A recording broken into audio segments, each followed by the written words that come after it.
Hi everyone, Dana here. And tomorrow we have our exam, right? Okay, guys, please write in the chat if you can hear and see me well. If you can't, we'll try to do something about it. I'll wait for your messages for a couple of minutes.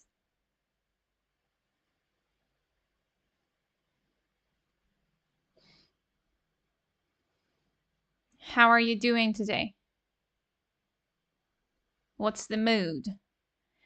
You can send me emojis. These are mine because I am really happy that you're going to pass your exam tomorrow. Perfect. Thank you, Timothy.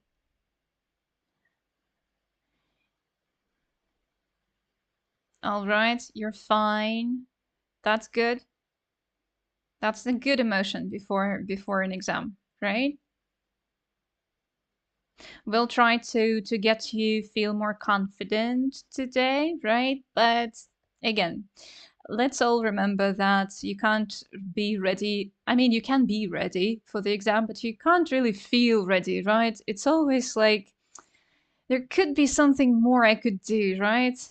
If I only had one more day, one more hour, and stuff like that. It's always like that. It feels like that. But if you have been studying this year, and maybe some of you have been studying for 2 years for this exam, you're ready. You can do it, right? Okay, guys, before we get to our main part today, I would like to say a couple of words about me so that you know who you're talking to, right? My name is Dana again, and I am a senior methodologist and teacher at the online school Учёба.ru. I did pass the same exam that you are going to pass tomorrow, right? языку, and I got 100 points for it.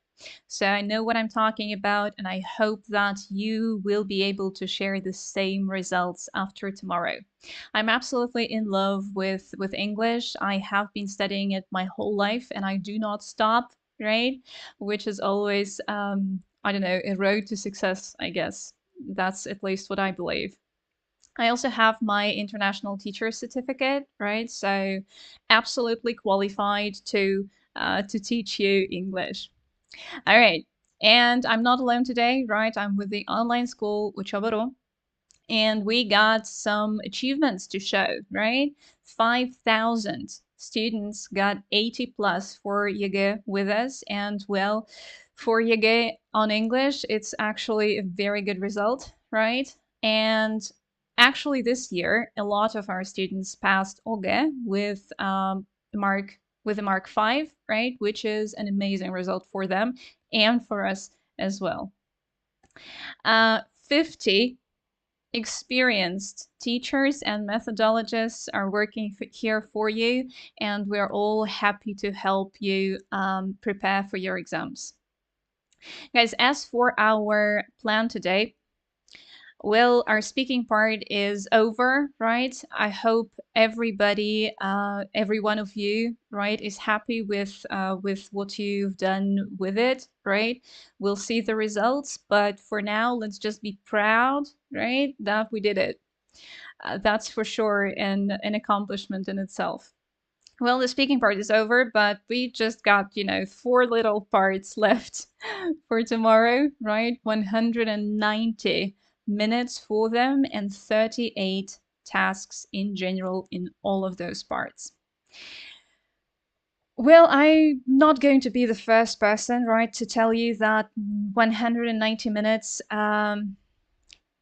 that's not really a lot of time for so many tasks, especially considering the fact that there are 2 writing tasks. One of them is very, very important because it weighs 14 points, right? And it's also, I guess, is considered by a lot of students the most difficult one in the whole exam. Well, let's get, I don't know, more confident about all of them today, right? You got, well, the recommended amount of minutes is 30, 30, 40, 90, right? Meaning 30 for for the listening part, 30 for the reading part, 40 for grammar and vocabulary, and 90 for the written part. As for the listening part, it's always the same, right? You can't change anything there. So 30 minutes, that's it. You can think, of course, for more, and I usually do recommend doing that. Think about your answers, check them, right?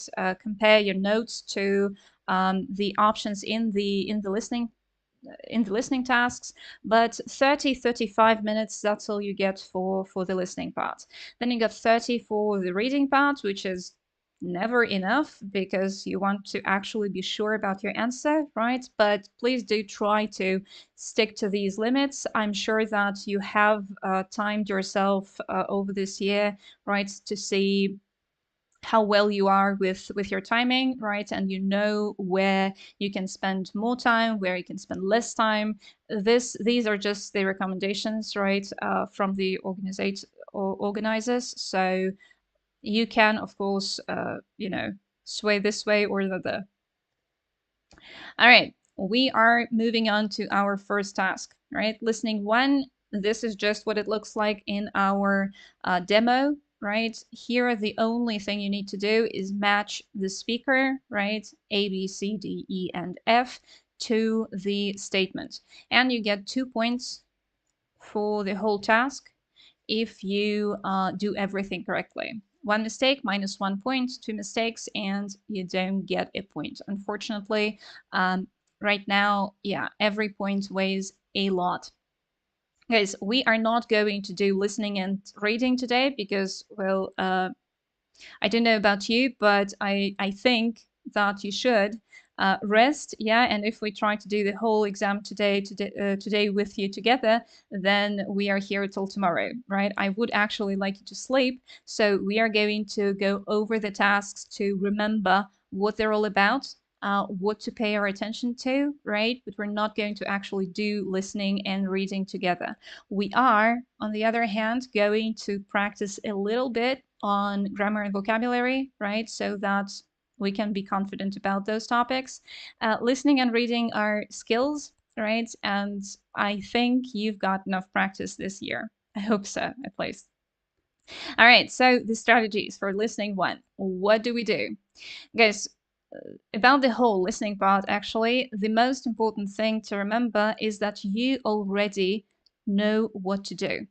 So do not listen to those instructions. You already know them. You've heard them so many times. I think most of you can remember them by heart if, I don't know, somebody wakes you up in the middle of the night, right? So do not listen to the instructions. Study the tasks instead during that time until you hear, and now we are ready to start. You're not interested in what that person says, right?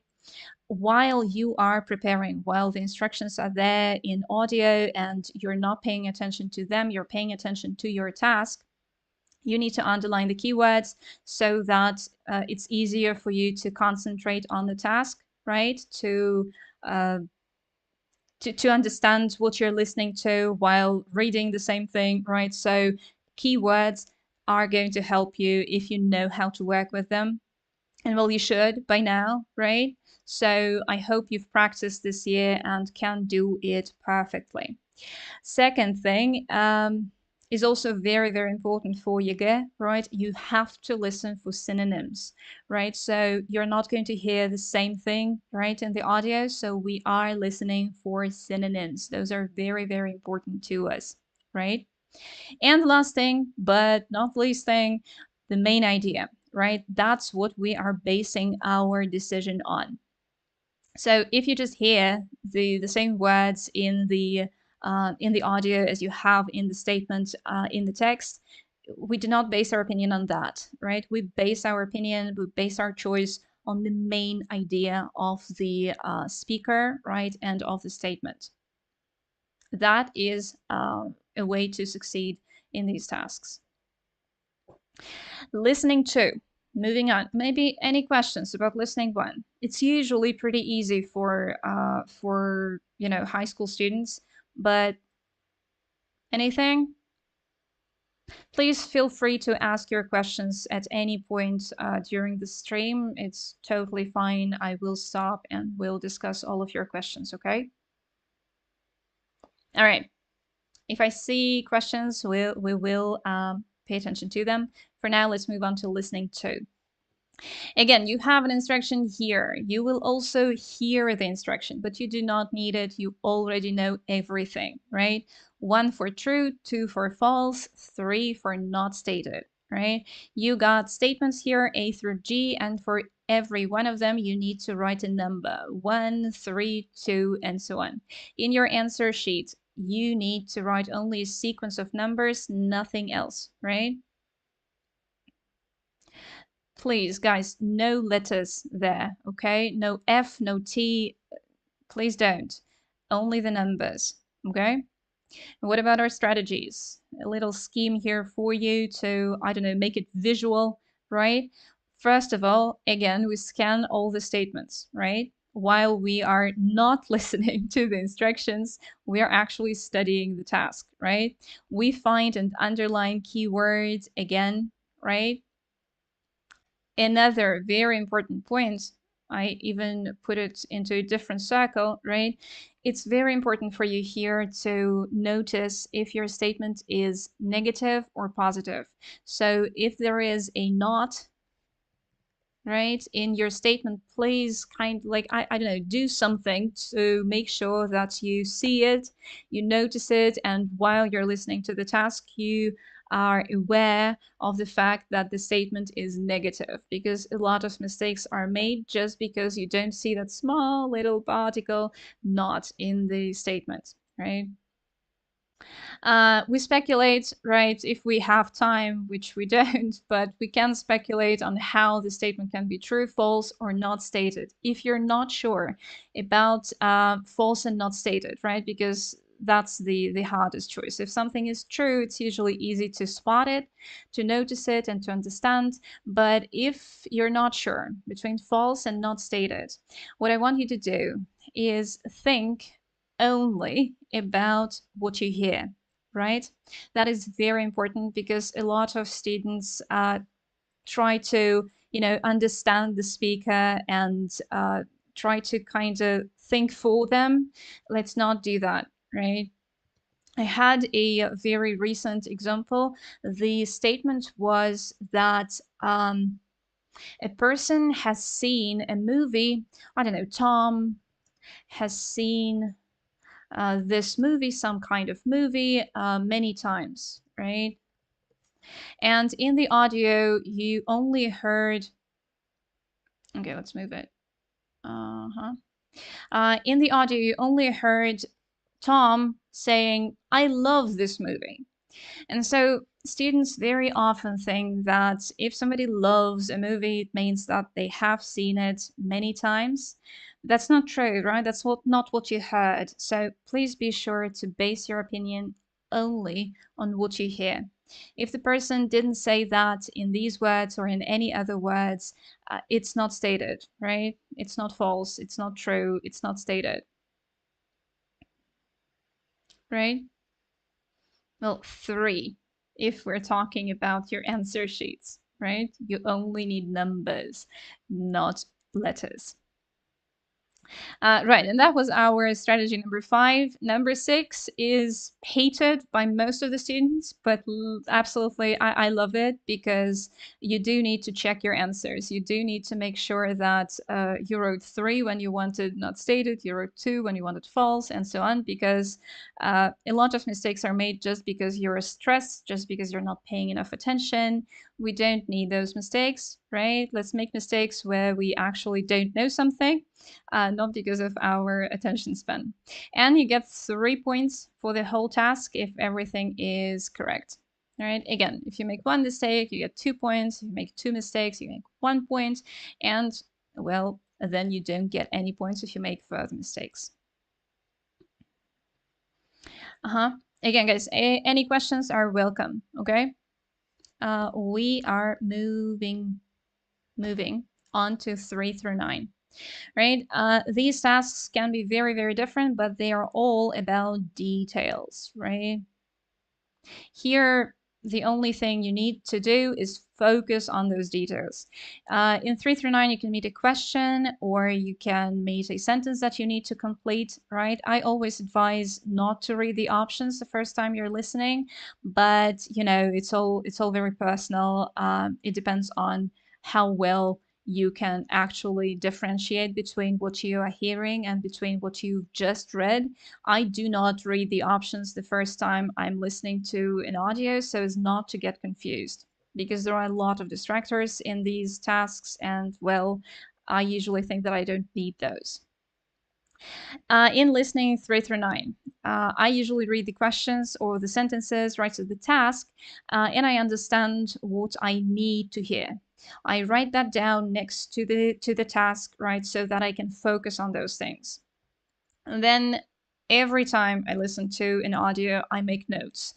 It's easier to think about the task after you've listened if you have something to actually base your opinion on, right? So as not to decide right in the moment, make notes and compare then your notes to the options in the task itself. But please beware of distractors. There are a lot of them in 3 through 9. Usually you hear all the words from all the options in these tasks, and it's quite hard to, well, to actually choose the right option, right? If you didn't make any notes and if you didn't focus on the things that you needed to hear. So please do, right? Please do make notes, use your own abbreviations, just do it the way that you're used to, right? The way that brings you points, okay? Because 3 through 9, that's one audio, but 7 points. All right, moving on. Reading 10, right? It's absolutely the same as listening 1, but here you actually read the texts, right? So the strategies are also absolutely the same, right? You need to find keywords in the headings, you need to find keywords in the texts, you need to look for synonyms, and you need to base your opinion on the main idea, right? One of them is extra, one of the headings is extra, as well as in listening 1, right? Absolutely the same task, but you do need to read instead of listen here. That's it. Okay, reading 11. Guys, this one is a bit scary for students usually, because here you actually need to base your opinion both on grammar and on meaning, right? So you do need to be very good with sentence structure, right? And well, you do need to understand how things work in an English sentence, right? But meaning is also a very good way to base your opinion on, right? But just think about both of them, okay? Not only meaning, because there are usually a lot of options that can fit anywhere. Okay, strategies for reading 11, right? Do start with options, right? Do start with those options that you have under the text and speculate on what you already have there. Do you have the subject? Do you have the verb? If there is no subject or if there is no verb, please do note it for yourself so that you don't have to reread all the options while you are actually trying to do the task. Notice the pronouns. Please do all those it, he, they, these, those, all of those, because you do need to understand what they refer to in the text, right? If there is no, I don't know, Tom, right, and then you have he in the option, then maybe it's not the right option for this gap, right? It's very important for you to notice the pronouns and to understand what they refer to in the text when you put that option into it. And the last one is very important. I know that a lot of students read the whole text before they do the task, but here there is actually no point in it. You're just wasting time. But it is very important to read the text after you've done the task so that, you know, it makes sense, right? The sentence structure is okay and the sequence of events is okay. It sounds logical and fine. right? So if you do want to read the whole text, please do it after you've completed the task and you've put all the options into it. Okay. Whew. Reading 12 through 18, right? This one is very similar to listening 3 through 9, but again, you're reading the text instead of listening to it. There are a couple of tasks that are usually pretty easy, but students confuse them, right? In 14 here, you have the expression and you need to find the meaning for it, right? You get 4 options as usual, but in this case, you need to, they are checking your ability to understand something from context. It's usually a very complicated thing that they are asking you here, right? You might not know it in general. That's why they're checking your ability to understand something from context, right? Not your vocabulary, right? Not your grammar, not any of those skills, but the skill to actually understand something new, right, from the context. And again, very important to notice the not, right, in the question. Please do, I don't know, circle it, I don't know, write something like an X next to it, do whatever makes you pay attention to the fact that you need a negative thingy here, right? Usually it means that, I don't know, 3 of these are mentioned and last one is not. And 3 of them are mentioned in synonyms, paraphrase, and all that, right? You need to understand that you are looking for something that's not in the text, right? It's very important for success. All right, and the strategies, guys. In 12 through 18, I always recommend reading only the first question, right? Then go into the text, finding that answer to the question, and only underlining it. Yeah, it's right here. And only then comparing it to the options, only then reading the options. Because again, here there are a lot of distractors, right? And it's better if you don't know the options before you find your answer. First, set your mind to it, right? Focus on the text, get your answer, and only then compare it to the options. Choose the one that is, well, closer to the answer that you have found. I also recommend not reading all the questions at once, right? Because you're not going to remember them. For the same reason, I do not recommend reading the whole text, right, to get the main idea. I think that's just wasting time. I think that you should read the question, find the answer, read the next question, find the answer, especially considering the fact that all the questions usually follow the text, right? So it's not popular to ask the last question about something in the beginning of the text, right? So the questions follow the text. It's very easy and it's very convenient to do it that way, so as not to forget anything. Underlining your answer in the text will also help you a lot because you're going to base your decision on something that you saw in the text, right? Not on something you remembered or again, thought instead of the author, right? Let's not do that here. And the last one, base your decision on the text, right? After you've underlined the answer in the text, that is going to be easier. All right, guys, any questions about reading and listening? I'm pretty sure you know all of this by now, right? It's here and I'm here to remind you, right? To make you feel more confident and, I don't know, to make you understand that you already know a lot of things, right? You know how to do this.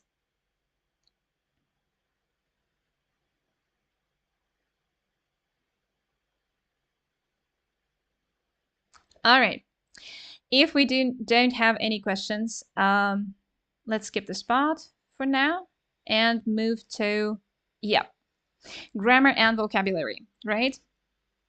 This we're actually going to practice a little bit This slide, this task, 19 through 24, that's from our demo version, and we're going to do it together. What do you say? Yeah? Demos are usually pretty easy, that's true, but still, I think that's a very good base for, you know, well, first of all, for feeling confident, right? And that's one of the most important things at the exam. All right, let's do it. 19.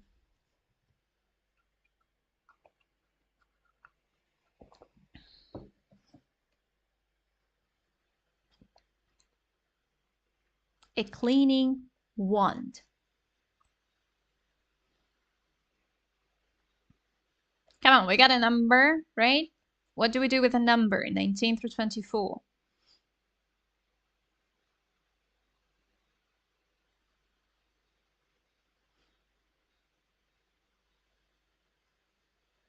There's only one thing we can do, right?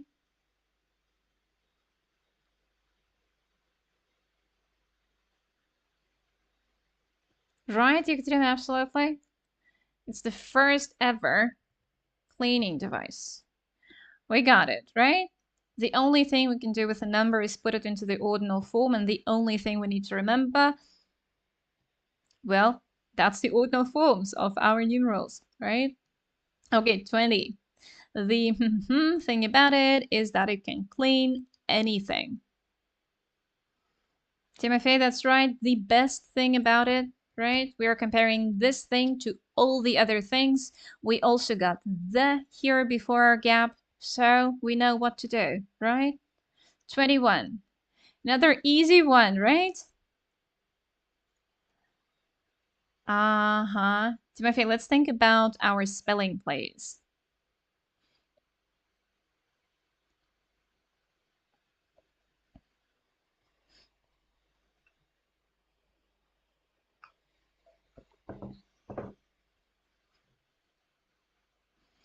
Guys, any other options? Come on, one woman, two.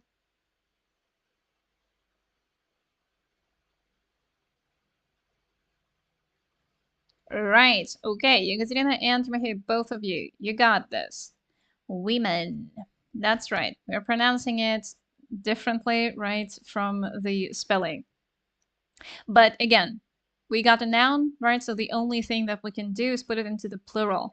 Guys, but please do make sure that you actually need the plural, right? Here we do. We have are going, so we're sure that we need women instead of woman.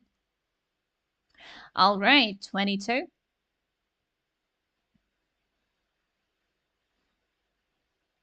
Okay, we got a verb, right?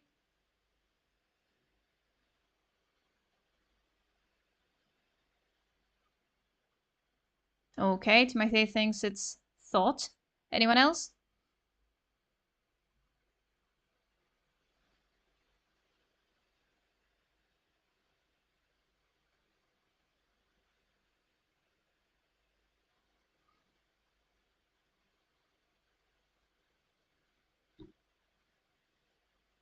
Yes, we all agree.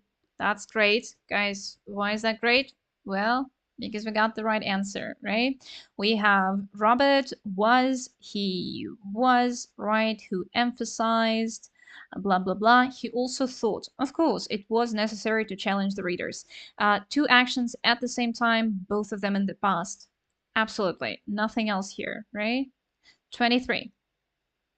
He pointed out it was necessary to develop critical thinking.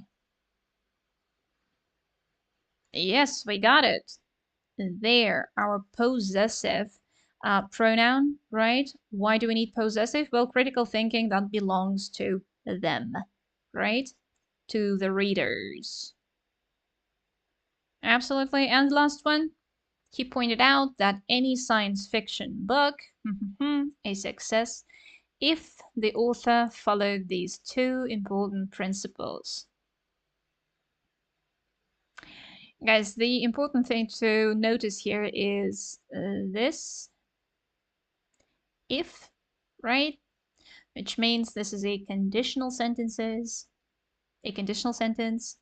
and we need to, what do we need to do? Well, we for sure need to pay attention to this verb form.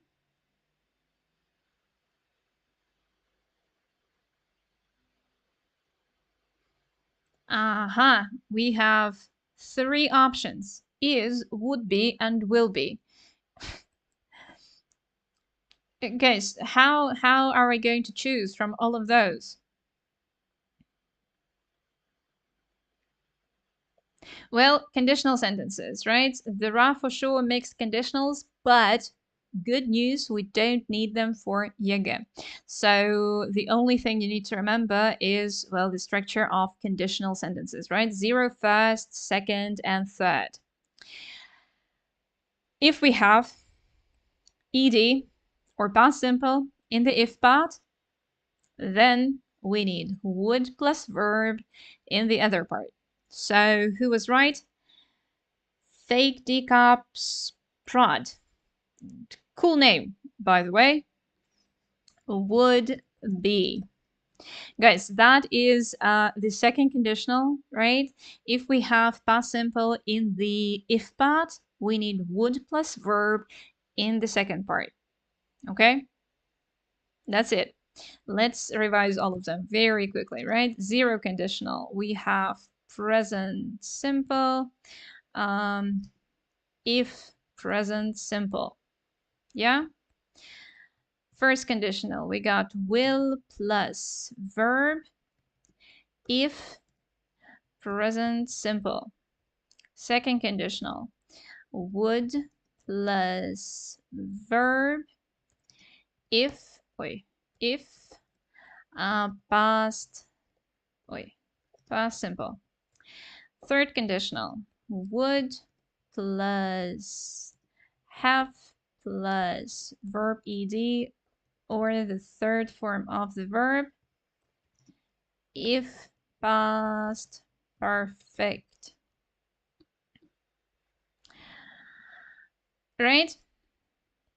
That's the scheme. Piece of cake, right? I agree. Well, right. The only difference, the only difficulty, if you know all of this, is to differentiate between 0 and first, right? Because they have present simple, both of them have present simple in the if part. We need 0 conditional for facts, for things that always happen that way, and the first conditional for possible or real situations in the future, right? Okay? Are you all right over there? Right, guys, we do have, I think we should have a video on conditionals on our channel. So you can still get this, right? You don't really, for this part, you don't really need to kind of understand the meaning behind all of them, which could be good actually. But for 19 through 24, you can just remember the structure, right? That's it. All right, let's move on.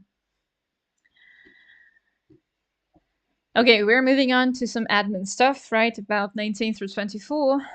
For 6 correct answers, you'll get 6 points, right?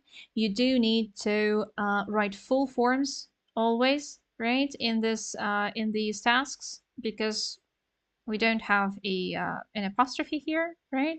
So let's write full forms. Correct spelling is as important as actually getting the right form. So please do not make any spelling mistakes, right? Pay attention to the spelling here as well. And yes, you do need to write all the letters this way because this part is checked by computer, right? And you might lose points if you write any of the letters differently, right? So let's just remember about them, okay? You're going to see them at the top of your answer sheet. So it should be pretty easy, right? If you remember about it.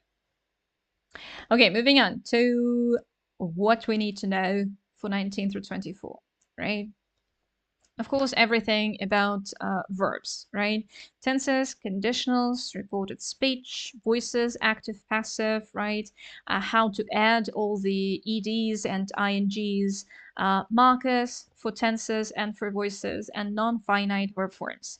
As for non-finite verb forms, we do have a very cool video on our channel. Please do check it out if maybe you have trouble with non-finite verb forms. They are quite a lot of times difficult for a lot of students. For adjectives and adverbs, the only thing we need to know is degrees, right? Comparative or superlative, how to spell them, and exceptions, right? Good, better, the best. Bad, worse, the worst. There aren't a lot of them, so they're pretty easy. For numerals, the only thing we can do, again, is put it into the ordinal form. So we just check that we do need the ordinal form, and we write that with a clear conscience and a calm heart, right? For nouns, the only thing we can do, put it into the plural form. That's it. Again, spelling and exceptions. Yeah, like foot, feet, I don't know, tooth, teeth, mouse, mice, woman, women, right, that we just got. For the pronouns, there aren't a lot of choices there, right? But you do need to understand the logic behind them, right? If it has to be possessive or objective, uh, this, these, that's those, all of that stuff, right? Okay, strategies, please. The first and the most important strategy is to ask yourself the right questions, right? If you got a verb, the first question you ask yourself, is it a predicate or not, right? So that you make sure if you need a finite verb form or a non-finite verb form, right? Those are two different sets of questions for that. So ask yourself the right questions always, right? The tense, again, we're not just putting the verb into the form that sounds great. Yeah, although I know that you want to. But please do find time markers, right? Please do find other verb forms in your text, right? And think about the logic behind them, not what sounds good or not. Okay? Yes, remember it's a text, right? For every text, you get a title, right? A heading. So it's a connected text. Yeah, it's important to remember, especially for tenses. Yeah, because sometimes there are hints all over the text and you don't see them because you're treating those sentences as sentences, separate sentences, instead of treating it as a whole text, right? Connected context, which it is. And the last thing, check your spelling, right? I can't, I'm not tired of saying that, I promise you, because there are a lot of mistakes made just because of spelling. And that is absolutely awful because, well, you got the right answer, right? You just got the spelling wrong. So please do check and recheck it if you have enough time left at the end, okay? Right. These are just this is just an example, right, of those questions that you need to ask yourself for 19 through 24 if you get a verb, right? The first question is my verb a predicate or not? If it is, right, we have, well, 4 questions to ask ourselves, right? If it's not, then there are only non-finite verbs to choose from, and that becomes pretty easy if you are familiar with non-finite verb forms, right? Gerund, verb ing, right? Participle when, which looks absolutely the same as a gerund, right? Or participle to, which is verb ed, or the third form of the verb, or infinitive, which it's not likely to get an infinitive in 19 through 24, but you know, sometimes everything happens, right? Everything happens for the first time. All right, and if it is a predicate, guys, the number of our subject is important to us, right? She or they. Depends, of course, on the tense that we need, but I do recommend always spotting the subject, underlining it in your kimi, right, so that you are aware of who is the doer of the action. The second question is about voices, right? Passive or active? Does my subject perform the action or does it happen to my subject? If my subject performs the action or does the action itself, then I need active voice and no questions are asked, right? If the action happens to the subject, then I need the passive voice and I need to remember how to form it. Then what's the tense, right? The most important question, I guess, out of all of them, right? We look for time markers, we look for context, other verb forms in our text, right? And we'll basically just, yes, common sense and logic, right? What happened first? Do I need past perfect if something happened before another action in the past? Yeah. And well, the last one, is it a question or a negative sentence so that we can be sure that we do not need an auxiliary verb, right? Okay. Let's do it. Открытый 24 вариант. Fishing, right? Let's do another one together.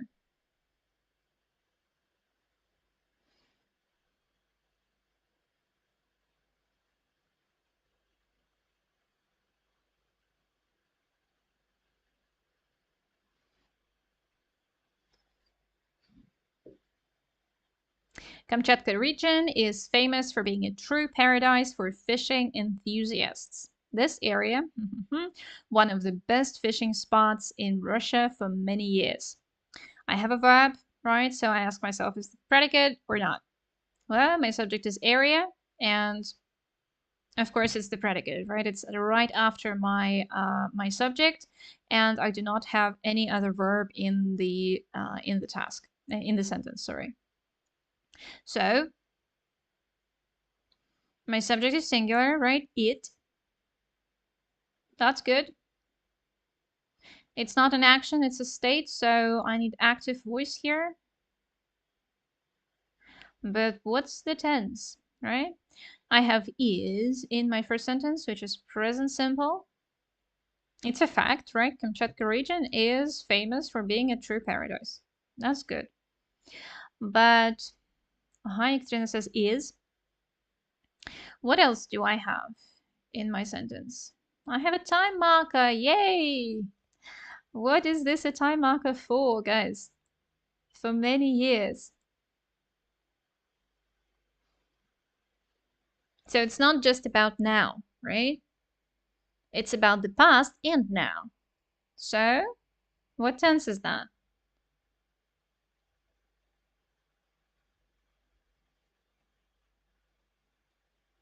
Anyone? Oh, right, another person with a cool name. Izgoy 157. Okay, cool name, I like it. Yes, absolutely, you're right. Has been. This area has been one of the best fishing spots, right? It's not only now that it is one of the best fishing spots. It was in the past and it still is, right? The state started in the past and it's still true, right? Very good. Okay, 20. You can get a license and go fishing on your own, or you can take a fishing tour. I don't even know why I'm reading this because I got a demonstrative pronoun here, right? The only thing I need to make sure of is that I have a noun after my gap in the plural. Timothy, no, that's wrong, sorry. Those comes from that. What is the plural of this? Guys, anyone? These, Екатерина, absolutely. These tools. Guys, again, please do pay attention here, right? This can only be transformed into these and that into those, not the other way around, okay? But again, that's the only thing you can do with these pronouns, right? That is transformed into those in the plural number and this into these. The only thing to make sure of is that our noun after the gap is in the plural. Then you do need to change it. This into these, that into those. Okay? All right, and 21. Last one here. Kamchatka is a great place to enjoy fishing in clean waters of the local lakes and some of the locations in the world. Well, I got in the world and that before my gap. What does that mean for me? It means that I'm comparing what?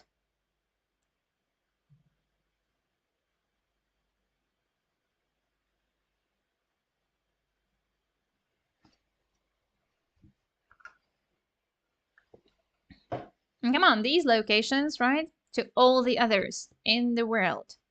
So, what's the right form?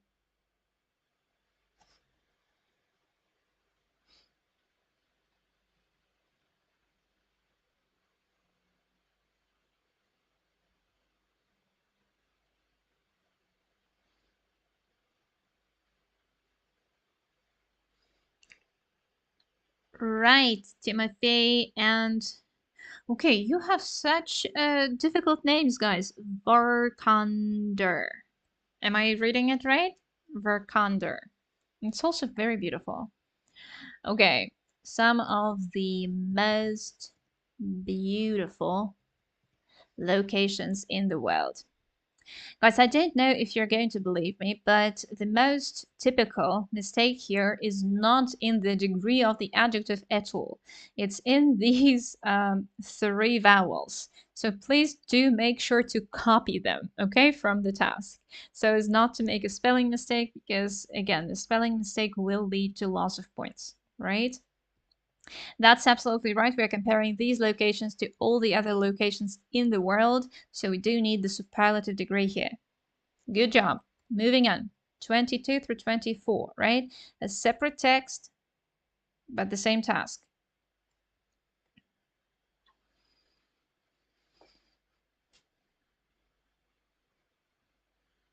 The Olympics in Sydney, right? I got a verb, so I'm looking at other verbs as well. Were, past simple. Was, past simple.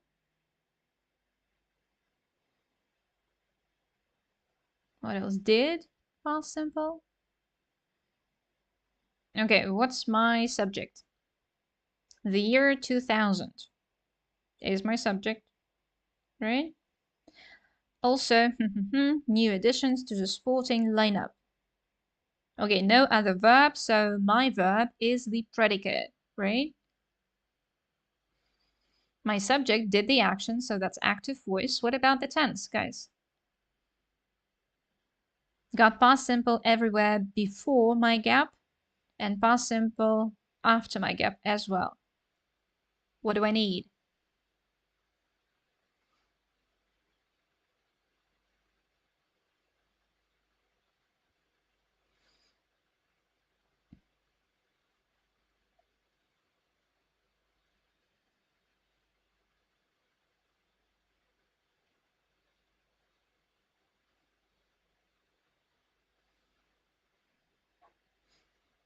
Yes, Ekaterina, absolutely. The year 2000 saw new additions to the Fulton lineup.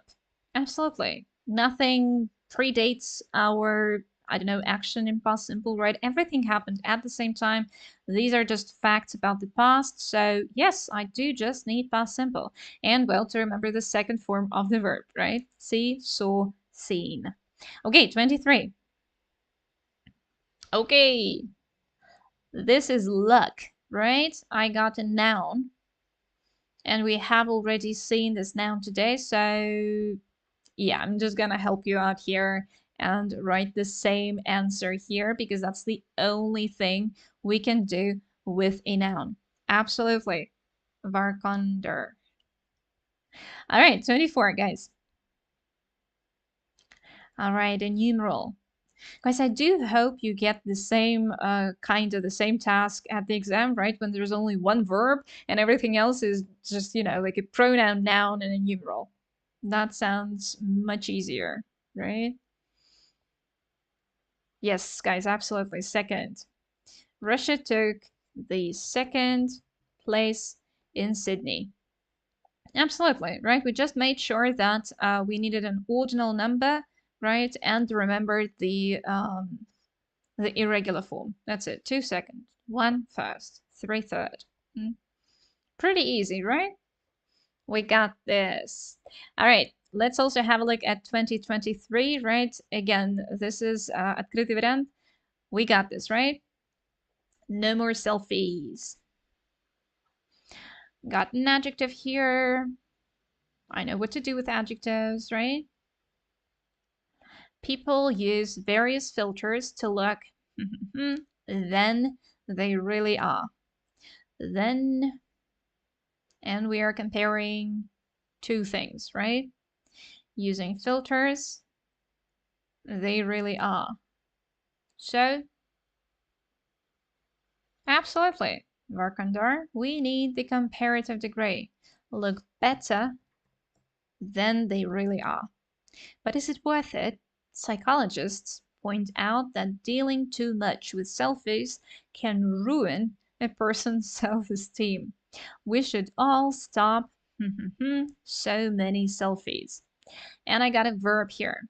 Take. Predicate or not. I got we as the subject, should stop as the predicate. So my verb is not a predicate. And yes, Markandar, you're absolutely right. We should stop taking, right? We should stop what? We should stop taking so many selfies. This is a gerund, and you got it right. Okay, 21. We, to create a false image of ourselves to be loved by others. And another verb.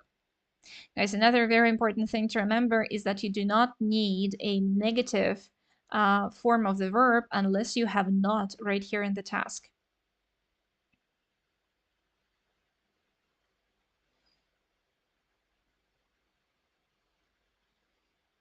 We do not need, Varkandar says. Okay, guys, do we agree? Do we need just present simple here?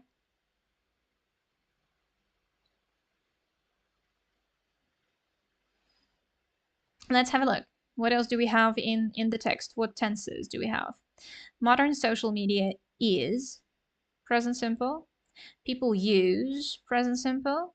Then they really are present simple. Is it worth it? Present simple, right? Psychologists, again, point out in present simple, these are just facts, right? And so Varkandar is absolutely right. We do not need to create a false image of ourselves. That's it, right? But guys, again, I would like to remind you here that in your answer sheets, you are going to write this as, you're going to write it like that, right? No gaps between our words, no shortened forms, just big letters, right?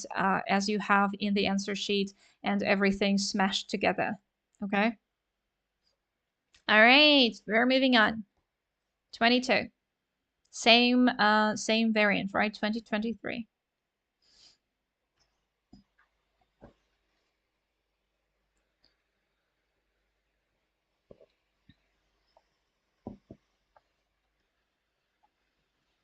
Do you like oranges? This bright fruit is very popular all over the world. Oranges to the west from Asian countries only in the 15th century. I have a particular date in the past, yay, right? Of course, Vakunda and Anna, absolutely, you're right. Oranges came to the west from Asian countries, right? We have a particular date in the past, nothing complicated here at all, right? Just past simple, in the 15th century. We got this. Okay, 23. Ooh, another demonstrative pronoun. Whatever I can do with it, right? Well, I just need to make sure that I have a plural noun after my gap. And what do we do with that? Those. Absolutely, guys, you're all correct. Those oranges. We don't even need to read the text, right, to get that. We can go back to it if we need it for the further tasks, but for this we don't even need to read anything. Just make sure that your noun is in the plural. That's it.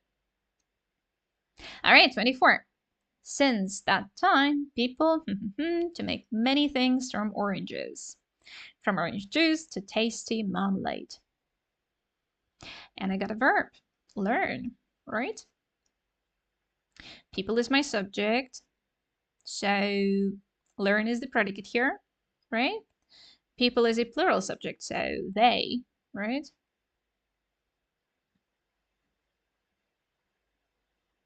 What about our voice? Passive or active? Well, people can learn themselves, right? So it's active. And then what about the tense?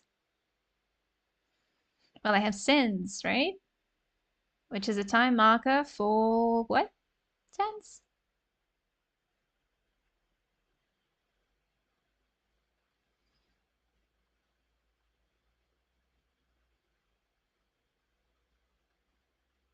All right. Vakanda, absolutely, have learned. That is correct. That is present perfect, right? People have learned. Guys, I would like to tell you here also that learn can be both regular and irregular. So have learned or have learned. Both options are correct, and both of them are going to be listed as the right answer for the computer, right? So you can write either one of them. Okay, and we got this, right? Okay, let's move on. 25 through 29. Yes, this is what it looks like, right? Absolutely the same as 19 through 24, but this is not only about grammar, this is also about vocabulary.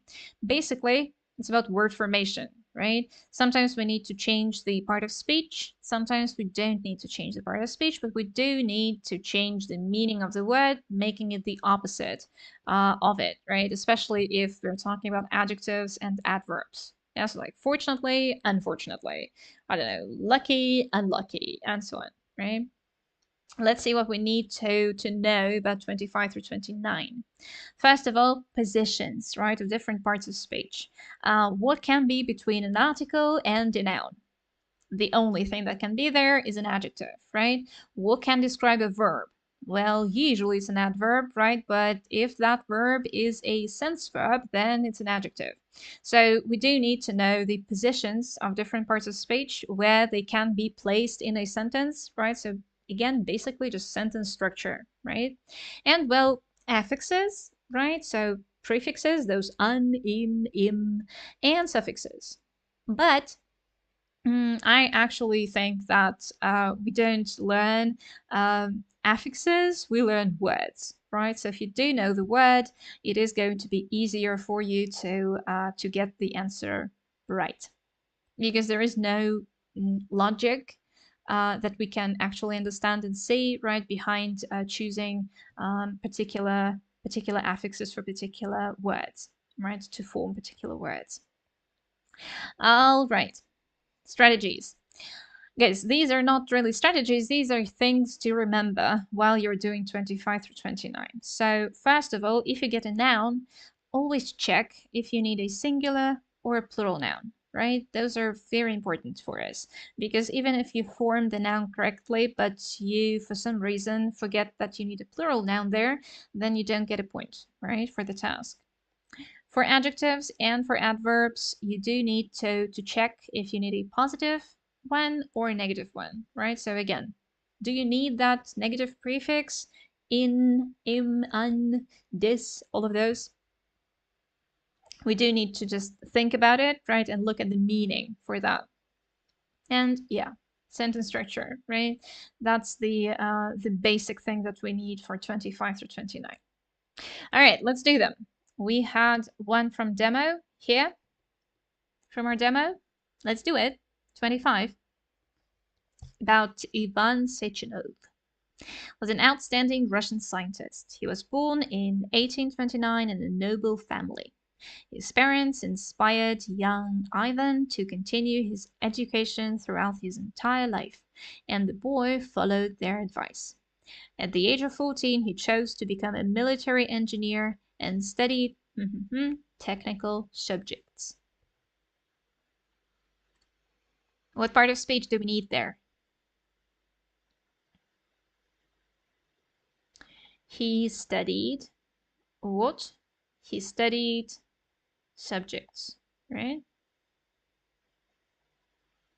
And we got one adjective, technical subjects. What do we need in the gap?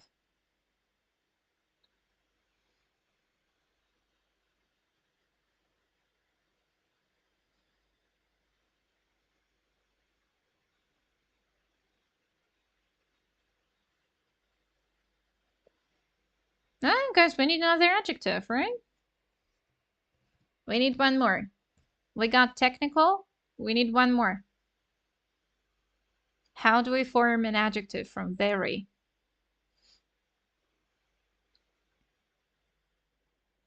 And the synonym for it would be like different, right?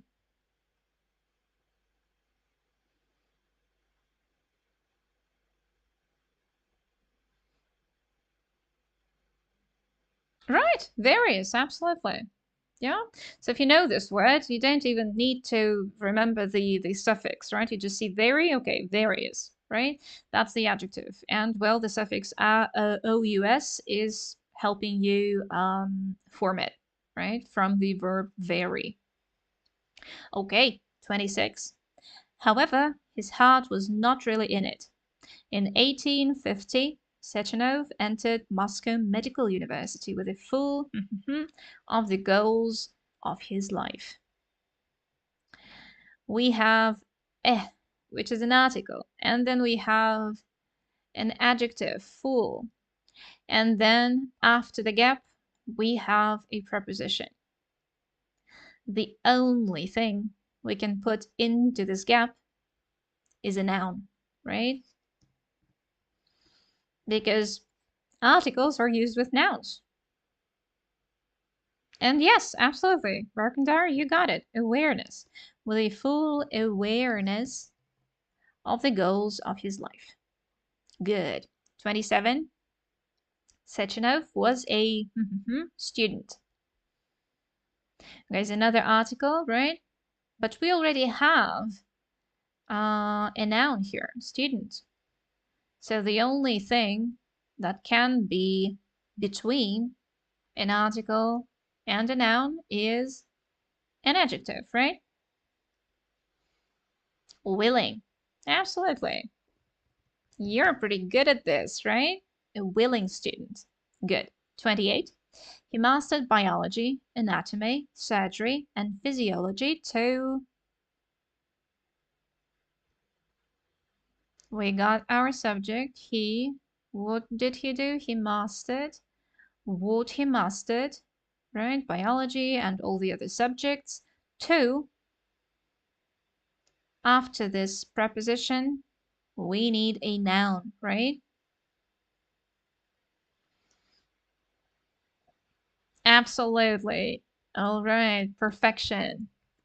That's the noun that we need in this gap, to perfection. How did he master them? To perfection. Good. And 29, the last one here. After a short period of studying and working abroad, Sechenov returned to Russia, where he made numerous discoveries in psychology, physiology, anatomy, blah, blah, blah, blah, blah, publishing houses, his scientific works every year. We have houses as the subject, and we don't have a verb. So we need a verb. But this is already a verb, so what do we do? Absolutely. Rakendar reprint, right? They reprint his scientific works every year. Yeah. So they print them again every year, right? We needed a verb here, and if we add a suffix to the verb, then it's not going to be a verb anymore. So the only thing we can add is a prefix, right? Something in front of the word, right? Before it, at the beginning of the word. So reprint, you got this. All right, good job here. Moving on, let's have a look at Открытый вариант 2024. Do a short global.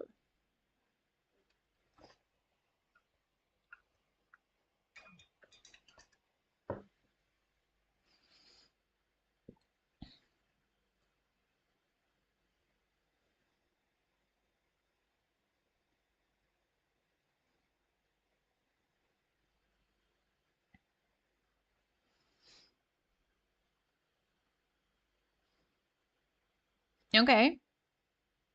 So we have certain. Absolutely, we need an adverb in the gap, which is certainly, right? Again, please do check the way it is spelled in the task, right? So as not to forget any letters, yeah? And, well, Lee forms the adverb most of the time, right? It is certainly a revolutionary safety service aimed at blah, blah, blah, right? Guys, a life hack with adverbs is that if you read the sentence without it, it usually sounds absolutely all right. Yeah.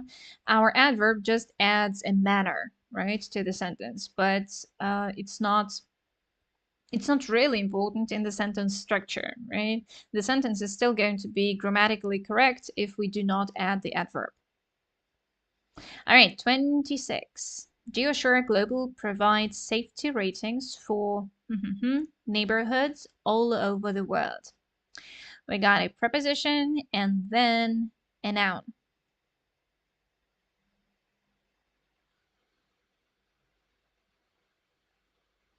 Yes, absolutely. We need an adjective for countless neighborhoods all over the world. So many neighborhoods, right, that we can't count them, so they're countless.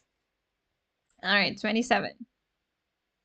These ratings offer a general view of how safe an area is and are broken down into lots of smaller categories, each with their own scores. Examples include health and medical care, theft, and so on. If you're traveling to a foreign country you may be at greater risk of crimes like pickpocketing.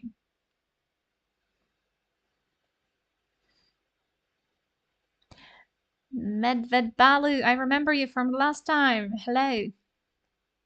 Yes, guys, absolutely. Tourist. You are right. Tourist. Why do we only need one tourist? Who can tell me that?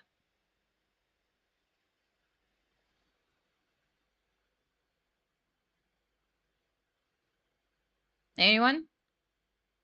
This is a noun, right? We always think if we need a singular or a plural noun when we are forming a noun. So why do we need a singular one here?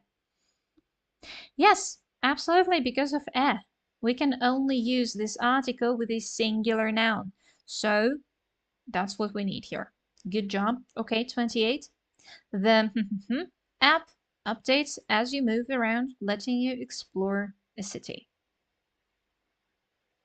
And we got an article and then a noun. So absolutely. Medved Balu, we got it. The amazing app. The only thing that can stand between an article and a noun is an adjective.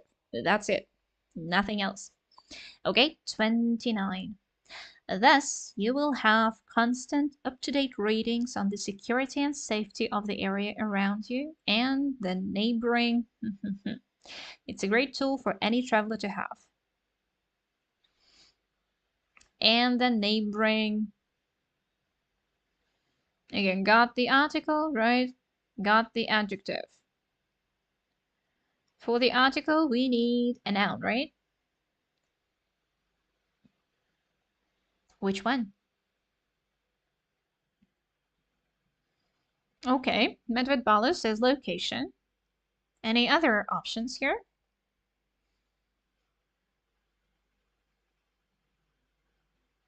Okay, Verkondar says locations. Guys, let's vote. Medved Balu changed their mind. Okay. Right, well, I actually agree with locations in the plural, but unfortunately not because of, sorry, locations. Unfortunately, not because of grammar, right? Because grammar here does not tell us which number we need, singular or plural. Unfortunately, I hate tasks like that when you don't actually see the grammar trail, right, behind that. So here, just because it sounds strange if you put a singular location here, because why are you near only one location and not like others? right? That's strange. You have area around you, right? Area is usually like one area, but locations are usually plural, right? So we do need locations here. Although I'm not really sure if FIPI would accept one location as well, because again, no grammar trail, right? You can use the with both singular and plural nouns. You don't have any other grammar markers here, right? No verb forms to kind of like understand this from, right? So I would use the plural noun, but it could be that both are actually correct, right? And that does happen in tasks at the exam as well, right? Sometimes there is one more than just one correct answer, so that's not a problem. All right, moving on. 2023. All right, same tasks, but from another year. Pavel was a Russian electrical engineer and businessman. He was also the of the Yablachkov candle.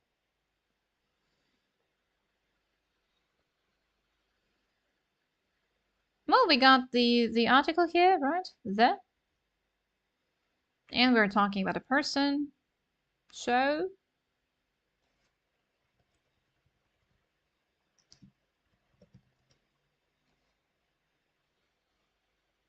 yes, oh, you got it.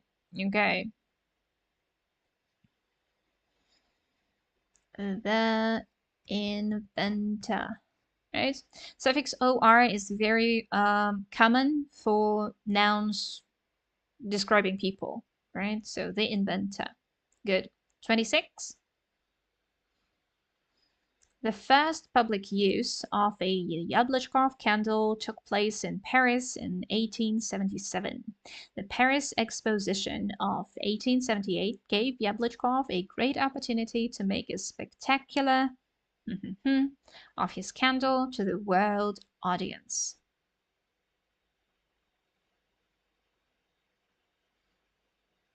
Right, guys, absolutely. Demonstration. Spectacular demonstration. Demonstration. Right? Suffix ion is very common with things, with nouns that denote things, right? ORIST for people, ION very often for things. Okay, 27. It was so that many contemporary businessmen got interested in Yablachkov candles. After so, what do we need? An adjective, right? Successful. Absolutely. It was so successful. Guys, the most important thing here is not to forget any C's or S's, right? But remember that you only need one L at the end, right? A bit confusing, but we can do it, right? The suffix is full, so it's always one L if it's like at the end of the word, right? Okay, 28. They set up companies licensing Yablachkov's patents.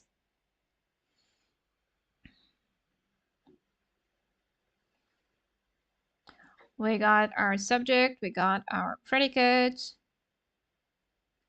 Said how? Right, Medved Balu, absolutely. We need an adverb here, right, to describe this action. Adverbs describe actions, describe verbs. So quick is transformed into quickly. Good job. 29. Many of Yablachkov's further inventions were much ahead of his time. Modern still use his ideas in their work.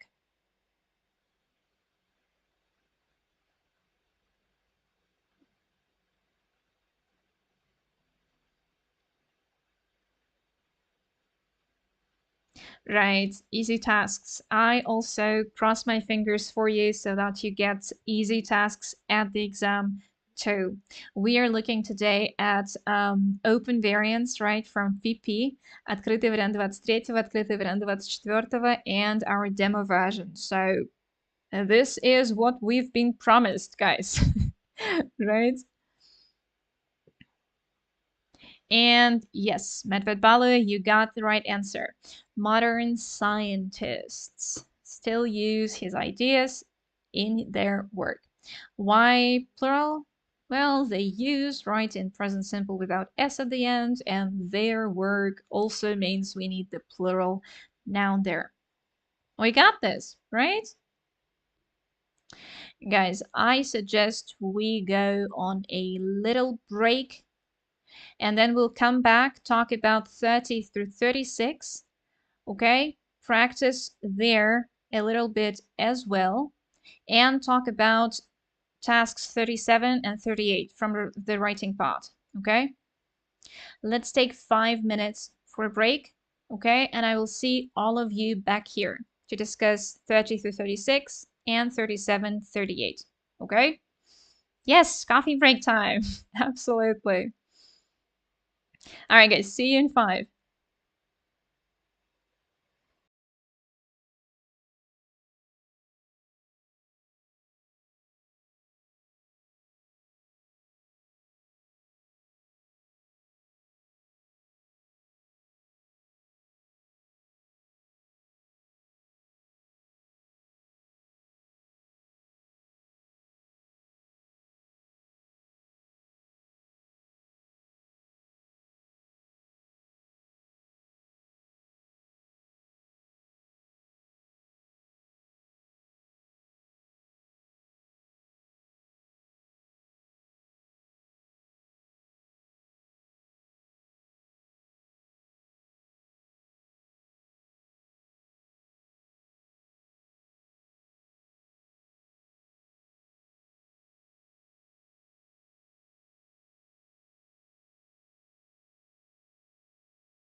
All right, guys, I'm back. Are you back? All right, while we're waiting for everybody to come back, собраться в нашу могучую кучку, расскажу чуть-чуть про нашу платформу. По-русски слайды на русском, не буду мучить себя и вас. У нашей школы есть современная платформа для подготовки, на которой вы найдете абсолютно все, что вам нужно для обучения, а это вся наша теория в удобных видосиках, разбитых на части, после которых у вас всегда есть куча упражнений, чтобы потренить то, что вы только что сейчас изучили. Все в одном месте, из профиля доступ к абсолютно всему, что очень удобно. Собственно, здесь видно интерактивный урок по русскому языку справа на слайде. Как вы видите, это с телефона. С телефона тоже можно проходить уроки, что мне кажется, что ну, это просто великолепно для современного мира, да, когда вы все время куда-то торопитесь, у вас куча дел, куча занятий, лекций, репетиторов и так далее. С телефона тоже можно проходить, да, просто лежите дома удобно на диване и узнаете что-то новое, здесь же тренируетесь в упражнениях, супер удобно.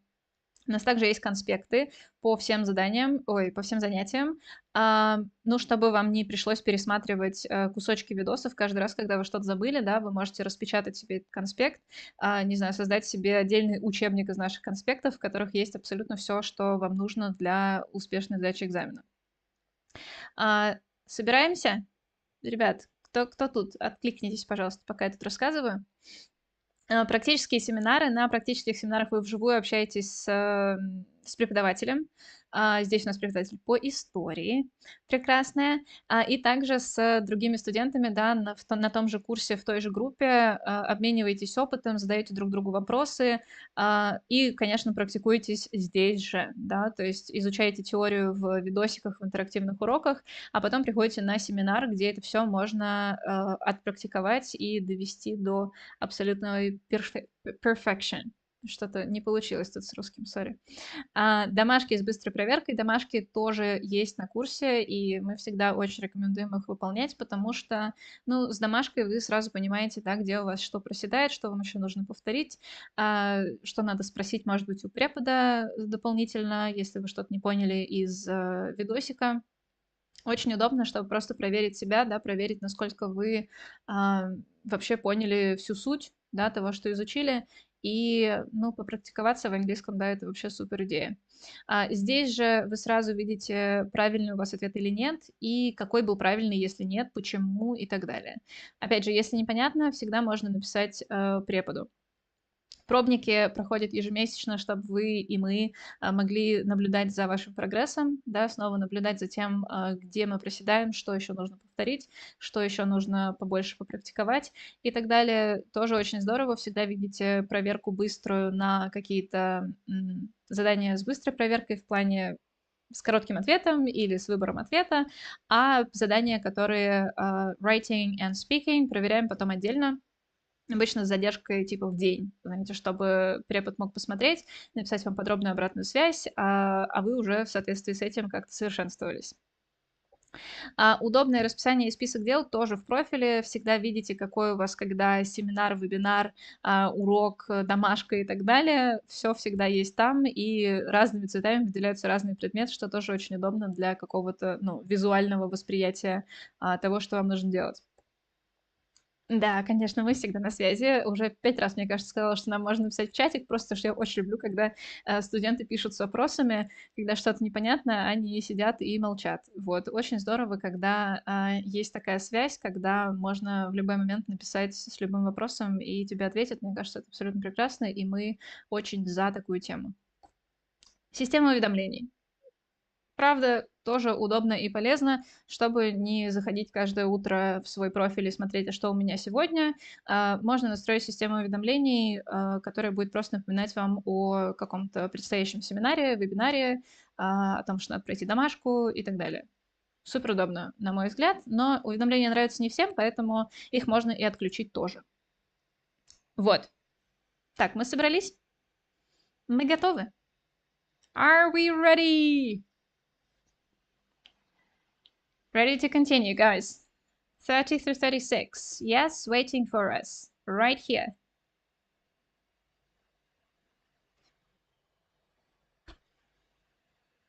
All right, let's do it. Well, here you can see the way it looks, right? Just a text with gaps. You need to choose the right word for each gap. Pretty easy, right? What do we need to know for 30 through 36? Well, quite a lot of things, right? Phrasal verbs, dependent prepositions, popular collocations, confusing words, idioms, connecting phrases, lots of different stuff, right? I do hope that you have been studying all of these things on your own if you weren't on our course, but at our school, we studied each and every one of these part by part, right, step by step and piece by piece, so that you can be more confident at the exam, but you can't really study everything for 30 to 36, unfortunately. So we practice a lot, right? Get new information, new pieces of idioms, collocations, write them all down so that we can remember them better and, well, hope for the best, I guess, right? We are going to practice with you in just a minute. Here, just very simple strategies, right, to remember. First of all, you note what you have before and after your gap so that your grammar is okay, right? And second of all, yes, you think not only about grammar, but also about the meaning. In a lot of tasks, you do need to base your decision only on the meaning. That's why 30 to 36 are very often called vocabulary tasks, right? Because the only thing that can help you here is knowing your vocabulary. All right, let's practice. Yeah, 2024. Открытый вариант. Rhonda and Max. Okay, for 30, we have suggested, submitted, supplied, or substituted. Lots of words that look very similar but are very different in meaning. This is one of those times when you have to base your decision on the meaning of the words. Okay, let's see. Max and Rhonda had become real friends, and perhaps more than that. Max, that Rhonda meet him in Hardwoods the week after the wedding of her sister. What did Max do? Max suggested that Rhonda meet him. Max submitted, supplied, or substituted that Rhonda meet him in Hardwoods. What do we think? Give me a number.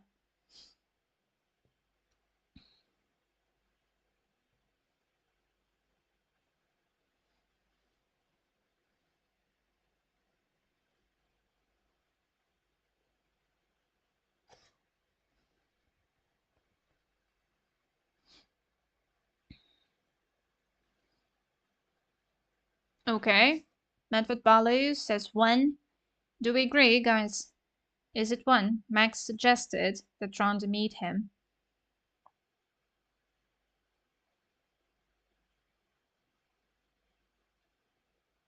Do we agree?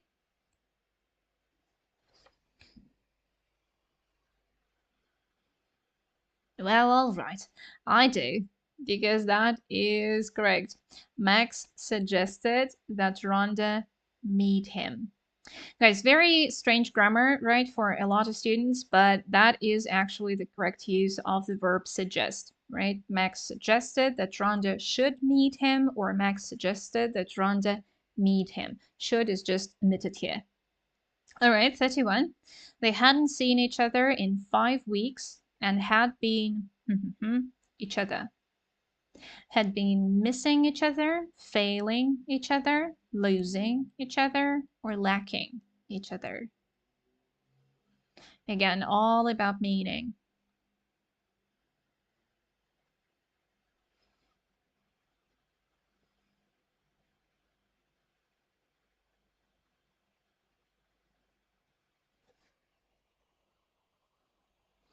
What do we think?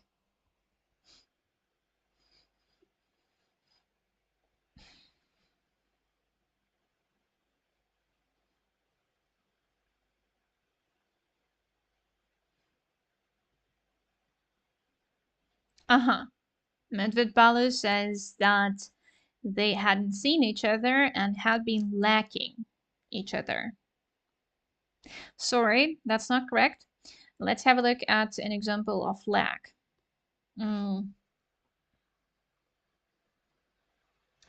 Let's say this this book lacks, I don't know, creativity. It means that this book doesn't have enough creativity, right? But people can't lack each other. Sorry. We need one more option, guys. It's not lacking, so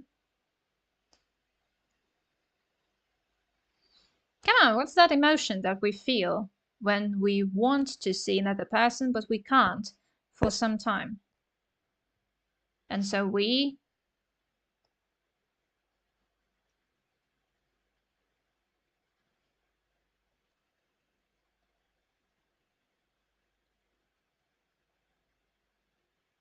absolutely, we miss them, right? They have been missing each other, right? They wanted to see each other, but they couldn't for some reason, right? For 5 weeks. And so, yeah, they missed each other. Okay, and last one here. She had a mountain of work to do at the store, especially with their online business now, and they had just hired another assistant whom Jane was training, and Rhonda thought she should be there too, but she wanted to see him, and to go, and admired to go, approved to go, admitted to go, or agreed to go. So the story is that Max suggested they meet, right? Rhonda has a lot of work, a lot of stuff to do, but she wanted to see him. And so what did she do?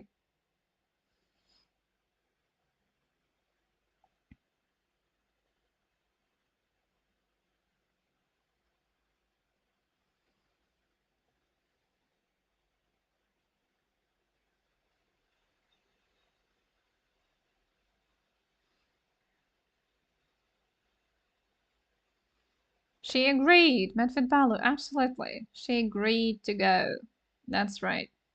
Because everything else, anything else, doesn't work, right? Admired is not about saying yes, right? To admire is to love and respect somebody or something, right? To approve, we usually approve of someone's actions, right? Or we approve something, like we approve, I don't know, let's imagine I'm a marketing director, so I can approve the design of the ad, for example, right? Somebody else did that, and I'm like, yes, okay, that's good, right?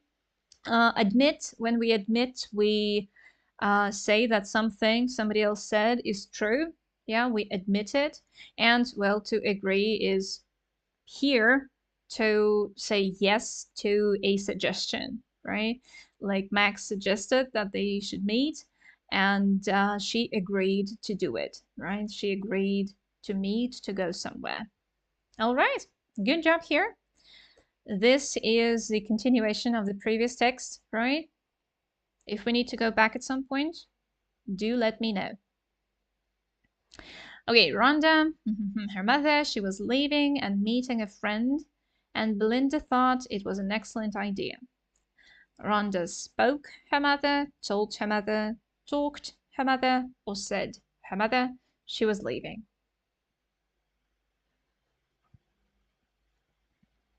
Told, absolutely.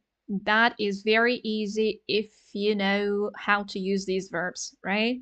When we have a personal object here, her mother, we need told, right? If we didn't have her mother here, then we would use said, right? Rhonda said she was leaving. But we do have a personal object here, so we do need told. Good job. Guys, if you do need more information about these verbs, I have just posted a video about them on our channel, so please do go check it out. I think I've told you everything I know about these verbs, and that's going to help. Okay, 34. Rhonda looked exhausted, and her mother didn't ask who she was meeting, since Rhonda didn't mention it herself. Belinda never pried, but she hoped it was a special friend. Hardly a special friend, rarely a special friend, merely a special friend, or really a special friend. She thought it would Rhonda good if it was. Right?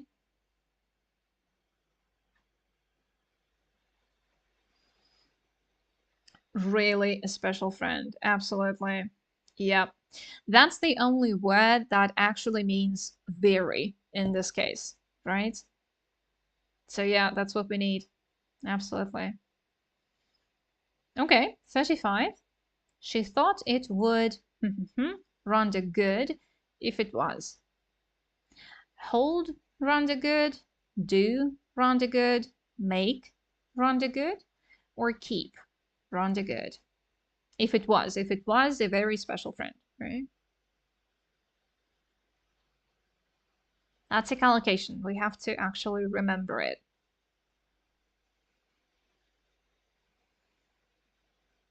Make Rhonda good?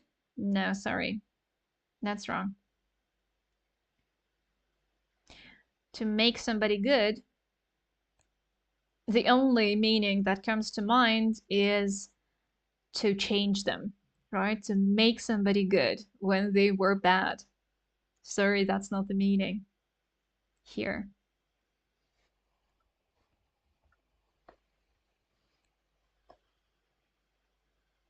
Okay, any other options?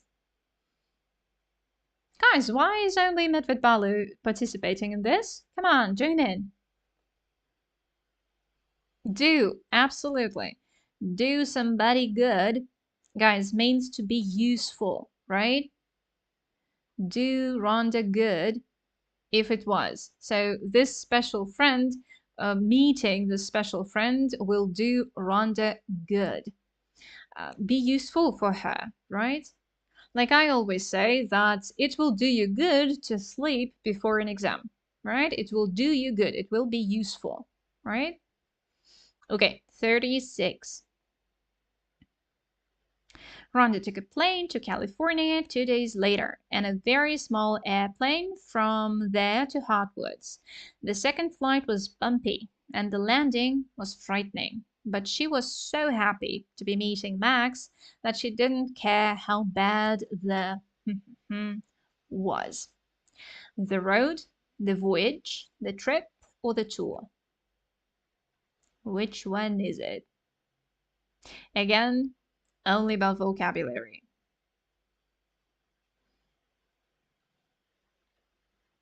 And what do we think?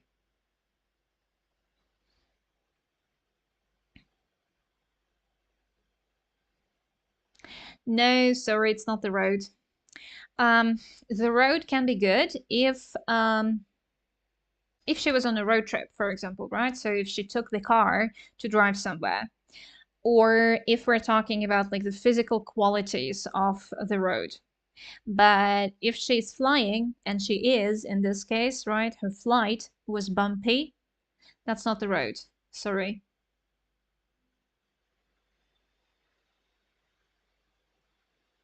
What do we call that? Voyage? No, sorry. Voyage is usually about like a cruise.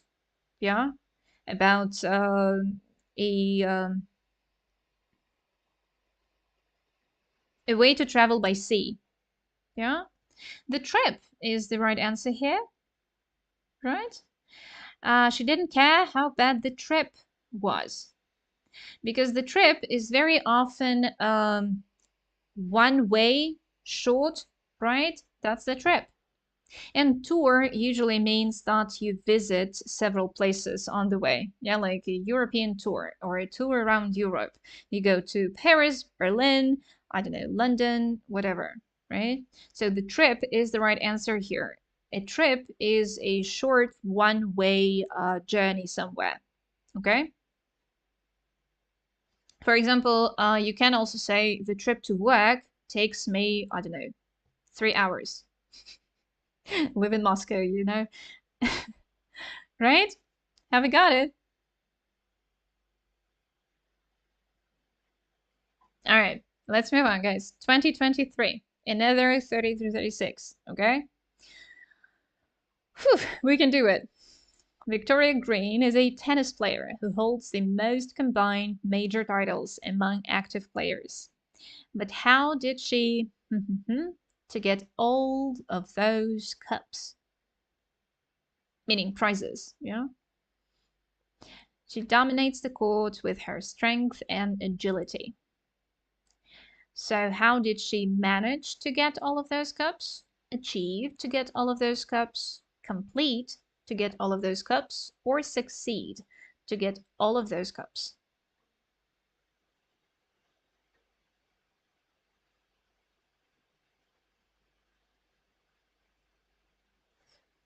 Medved Bala, I can see your question. I do not like basing our decisions in ЕГЭ on translations, but yes, it can be translated as put in English. Yes, it can.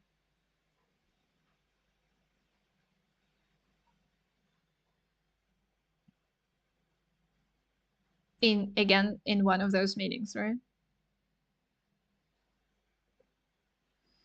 All right, guys, come on. Manage to get, achieve to get, complete to get, or succeed to get. What do we think?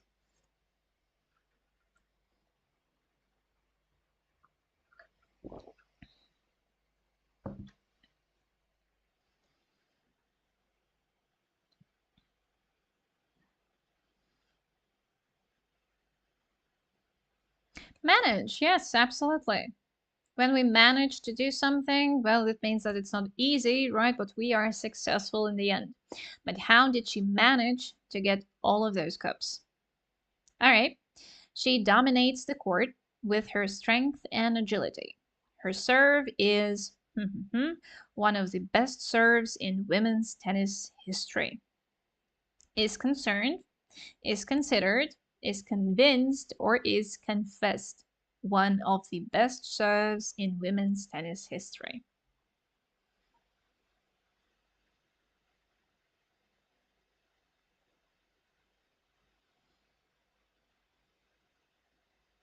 Again, words that look very similar but are very different in meaning.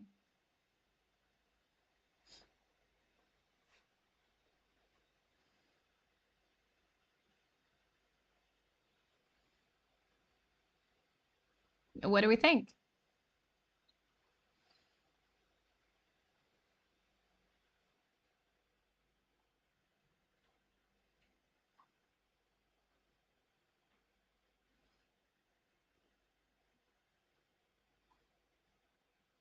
Medved Bala thinks it's 4. Confessed. Do we agree, guys? Do we have any other options?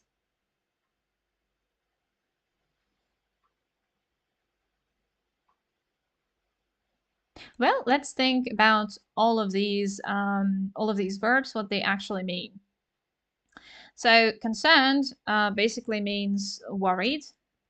Yeah. Concerned. Considered means, let's say, thought to be. Okay, not enough space for it. Okay. Convinced, well, let's say it means persuaded. And confessed, well, basically told the truth about something bad. Admitted something bad. What do we think now?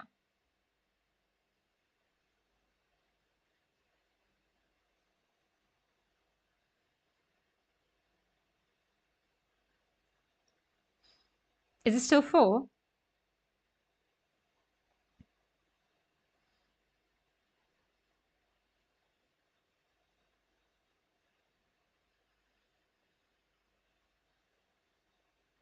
No, come on, of course it's not 4. To confess is to basically admit to somebody that you did something wrong, something bad, right? And we're talking about an athlete, right? Her serve, meaning the tennis serve, right? When she hits the ball the first time in the game. So that throw is one of the best serves in women's tennis history. It is considered, right? It is thought to be one of the best serves in women's tennis history, right? It is considered that, right? We very often meet this verb also in 19 through 24, and we need to remember that we need to use passive voice with it, right? Somebody is considered to be the best, I don't know, actor in the world. Or, I don't know, this scientist was considered to be, I don't know, ahead of his time, right? Something like that. Was thought to be, or is thought to be.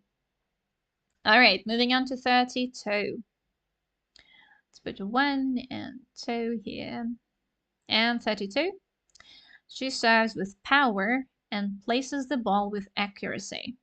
At Wimbledon in 2010, Green not only won the tournament, but she also the tournament's record when she served 100 aces throughout her matches in the tournament. But she also broke, crashed, pushed, or fought. Broke! Yes, absolutely. She broke the tournament's record. And guys, that's also a collocation, right? You can't crash the record. You can also you can only break the record, right? That's a collocation. You have to use this word with the record. All right. Nicely done, Medved Balu. You got this. Last part of this text, please. Ooh, connecting phrases, right? My favorite one. Green uses her mental strength and resilience to win tennis matches. Victoria has made incredible comebacks in her career. In the 2013 US Open final, she was losing to her opponent towards the end of the game. She was 2 points away from losing the whole match. Green did not give up. However, nevertheless, moreover, or although. What do we think?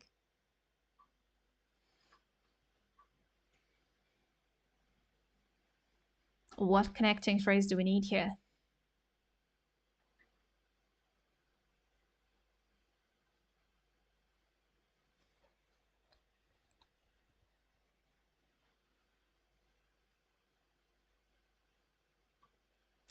Medved Balu says nevertheless.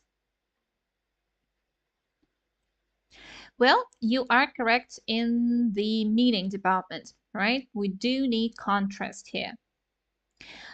What else do we have for contrast? We have however, nevertheless, and although, right? Moreover doesn't fit here because of the meaning, right? We're not adding information, we are contrasting information. Now let's see what we are contrasting here. She was 2 points away from losing the whole match. Green did not give up. We are contrasting two clauses, right? This is the first clause, she was, and this is the second clause, Green did not give up. Yeah. And guys, to contrast two clauses, so inside one sentence, we have two clauses that are in contrast to each other. The only connecting phrase we can use here is although. Number 4. How can we use nevertheless and however? If these two clauses were two different sentences, right, and however or nevertheless were at the beginning of the second one, we could have used them. We usually also use a comma after however or nevertheless, right? So let's make a sentence. She was 2 points away from losing. However, she did not give up. That's how we would have used however, right? It connects this sentence, right, to the previous one. These two sentences are in contrast. When we have two clauses that are in contrast, so two parts of one sentence, we need although. Okay? We do have a stream about connecting phrases on this channel as well. Please do have a look if you're not confident about your connecting phrases. All right, 34. Her victories in high-pressure tournaments illustrate her remarkable focus and appreciation, expectation, admiration, or determination. Oh, what do we think?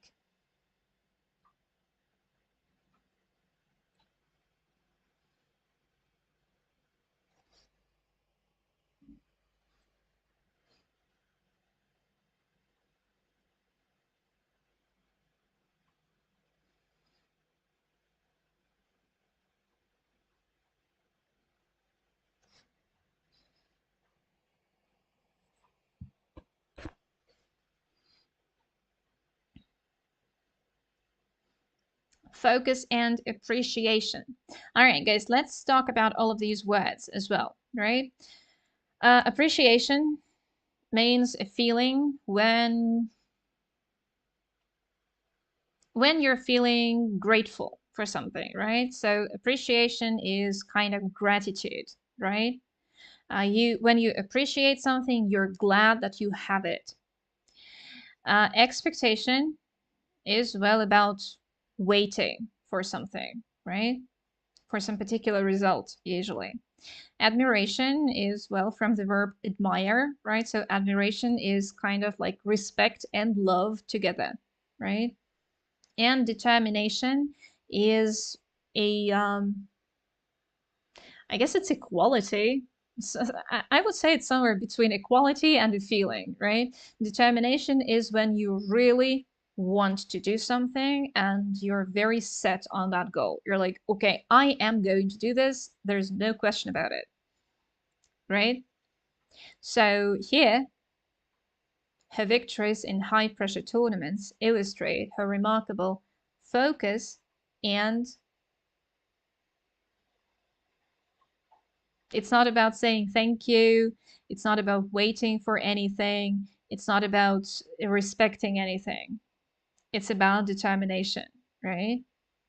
That's what every athlete needs, right? Because without determination, you can do very little, actually, right? How here, how could we understand that we need determination? Well, focus helps us, right? Also, the whole story helps us. The fact that she doesn't give up, right? That she has resilience and strength, right? So all of those things speak to the same quality, right? Determination and focus. All right, 35.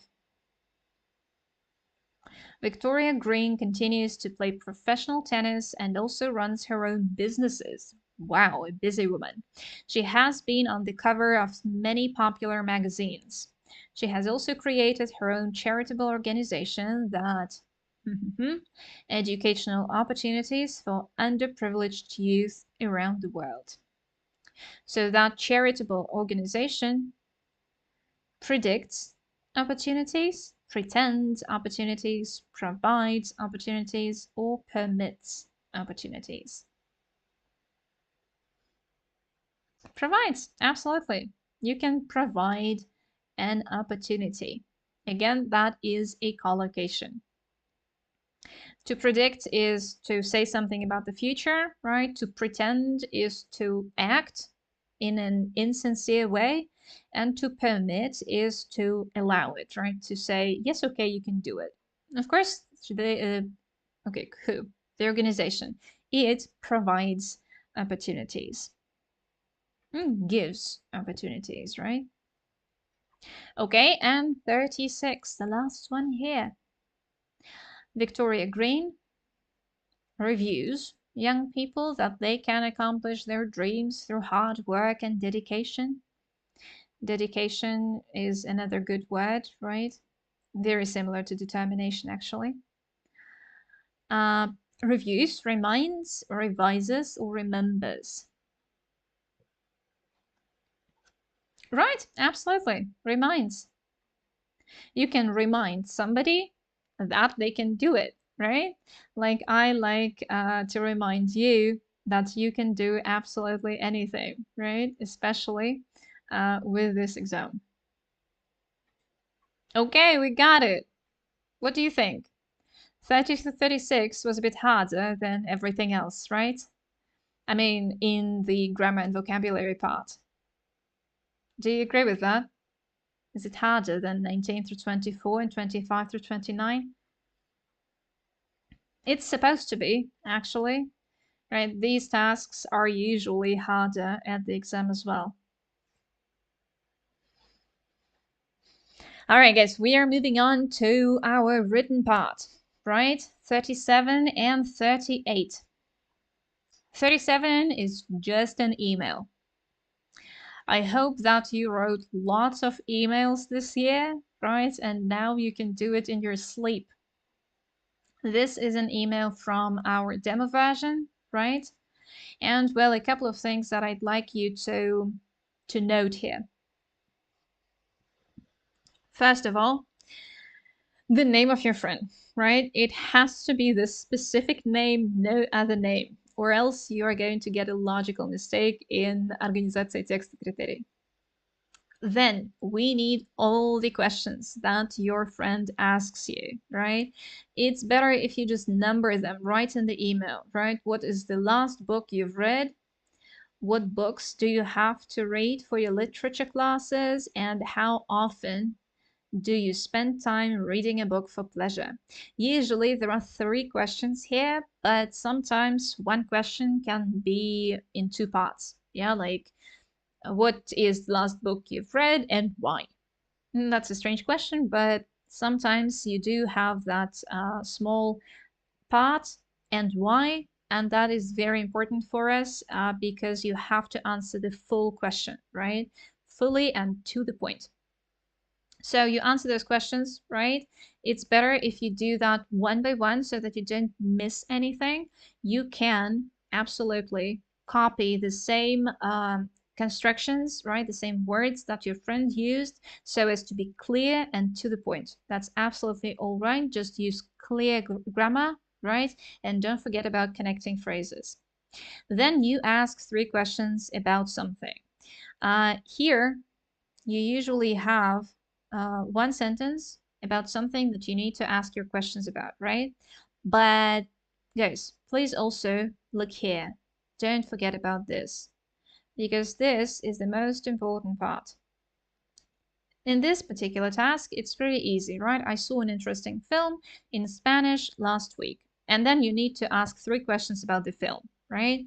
Very clear. But sometimes this sentence here in the friend's email says something like, I don't know, last week I went to my sister's wedding. And you start asking questions about the wedding, but the task says ask 3 questions about the sister, right? And so those are totally different questions. So you do have to see 2 things in your email, in your task to ask the questions correctly, right? One is right here. And please do note all the information that you already have, right? For example, we are not going to ask what language the film was in because we already have that information in Spanish, right? We are not going to ask, was the film interesting? Because we already have that information. It was an interesting film, right? And the second thing you need to notice is right here in the task, right? So please do read these 2 lines, right, before you start asking your questions.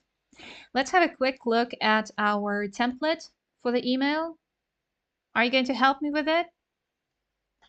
Let's hope so. So the first thing we do is we address our friend. How do we do that? What's the right way to address your friend, guys, in 37?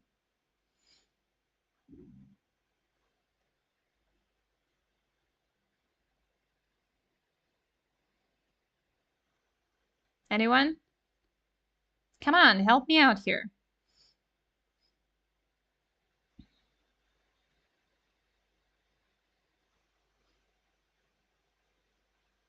Well, guys, my favorite one is dear. Okay, Medved Bala, I'm going to take your name, dear N. And then we have a comma here, right? That's the right way to address your friend. Dear N, comma. You can also use hi or hello, but please do use a comma after them, right? Not an exclamation point, not a nothing, a comma there, okay? Запятая, please. All right. All of these are on different lines. Yeah, these are paragraphs in our email. So what do we say on the next line? We have to thank our friend for the email, right? How do we do that? Well, there are different ways to do it, right? There are two things that I like to do here. First, I'm going to thank the friend, right? Something like thanks for your recent email. Medved Balu, thank you so much for your email. Yeah, that also works. Yeah, thanks for your recent email. And then I also like to say something like, I was glad to hear from you. Yeah, so these are two things that I do here. I thank the friend for the email, and I also express my emotions. You have to do at least one out of these two in this part of the email.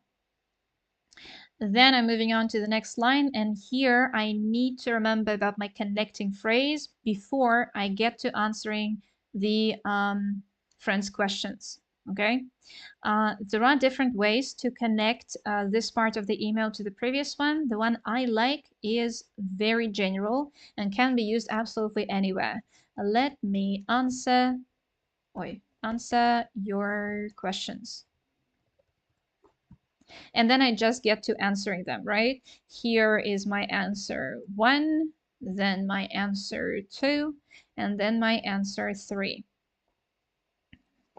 Right? Very important, again, to answer all the questions, right? Fully and to the point. That's why I advise, I recommend answering all the questions one by one and numbering them in your Kim, right? So that you don't miss any of them.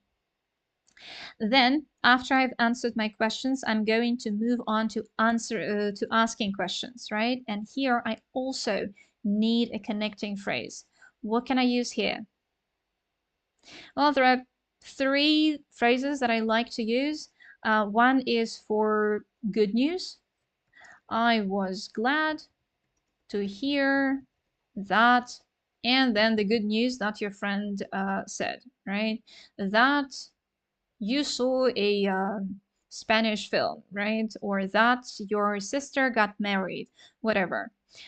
If you have bad news for some reason, not a lot of tasks with bad news, but still, I was sorry to hear that, blah, blah, blah. If the news is neutral, or if you don't want to, I don't know, express any emotions, you can just say, you can just say it neutrally, right? In your email, you say that, and then the news. Okay, why is it not working? Come on. Okay, in your email, you said that, blah, blah, blah, right? You said or you say, it doesn't really matter which tense you use because you can see the email right in front of you, right? Here you mention the news and then you ask your 3 questions, right? Don't just say, by the way, and then your 3 questions, because that is not a connecting phrase, right? Nobody understands what you're asking about. So please do mention the news that your friend shared with you, okay? All right, and then we're moving on to the concluding phrase. Guys, can you give me a couple of examples? What are the right concluding phrases to use in our email? What do you use?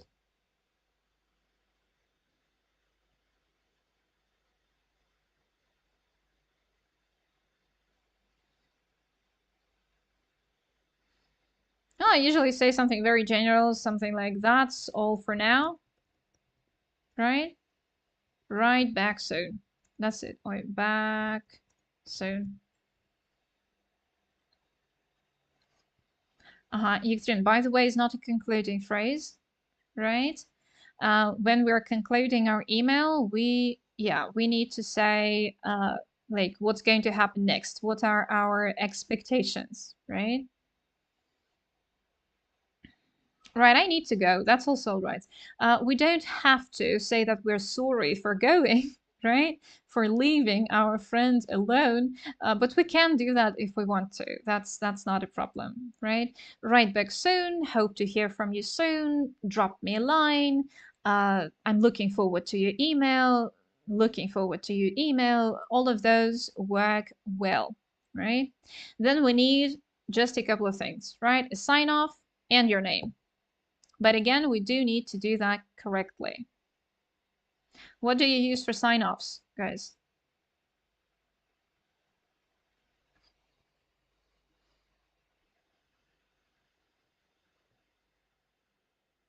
Okay, let's try it here. Plus 3 questions, right? So that we don't forget about them. Best wishes, right? That's a good one. Why not? Best wishes, wishes. And then we need a comma. Absolutely. Medved Bala, you got it right.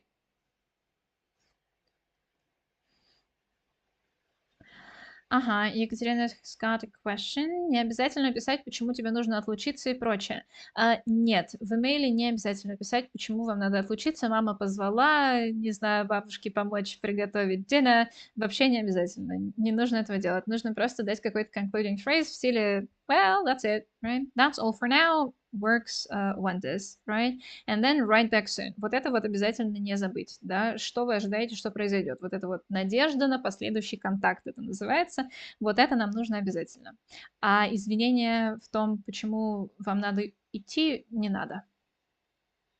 Так, после best wishes у нас просто имя. И все. Да? Just Dana. That's it. И я прям вообще убираю ручку, короче, от листочка, чтобы случайно там даже пятнышко не поставить после своего имени, потому что ничего там не надо ставить, да? После нашего имени no punctuation marks, right? No commas, no dots, no exclamation points, nothing, right? Best wishes, Dana, that's it. Okay? One more time, guys. All of these are separate paragraphs, right? Separate, separate, separate, separate, right? Any other questions about the emails? You can ask me anything.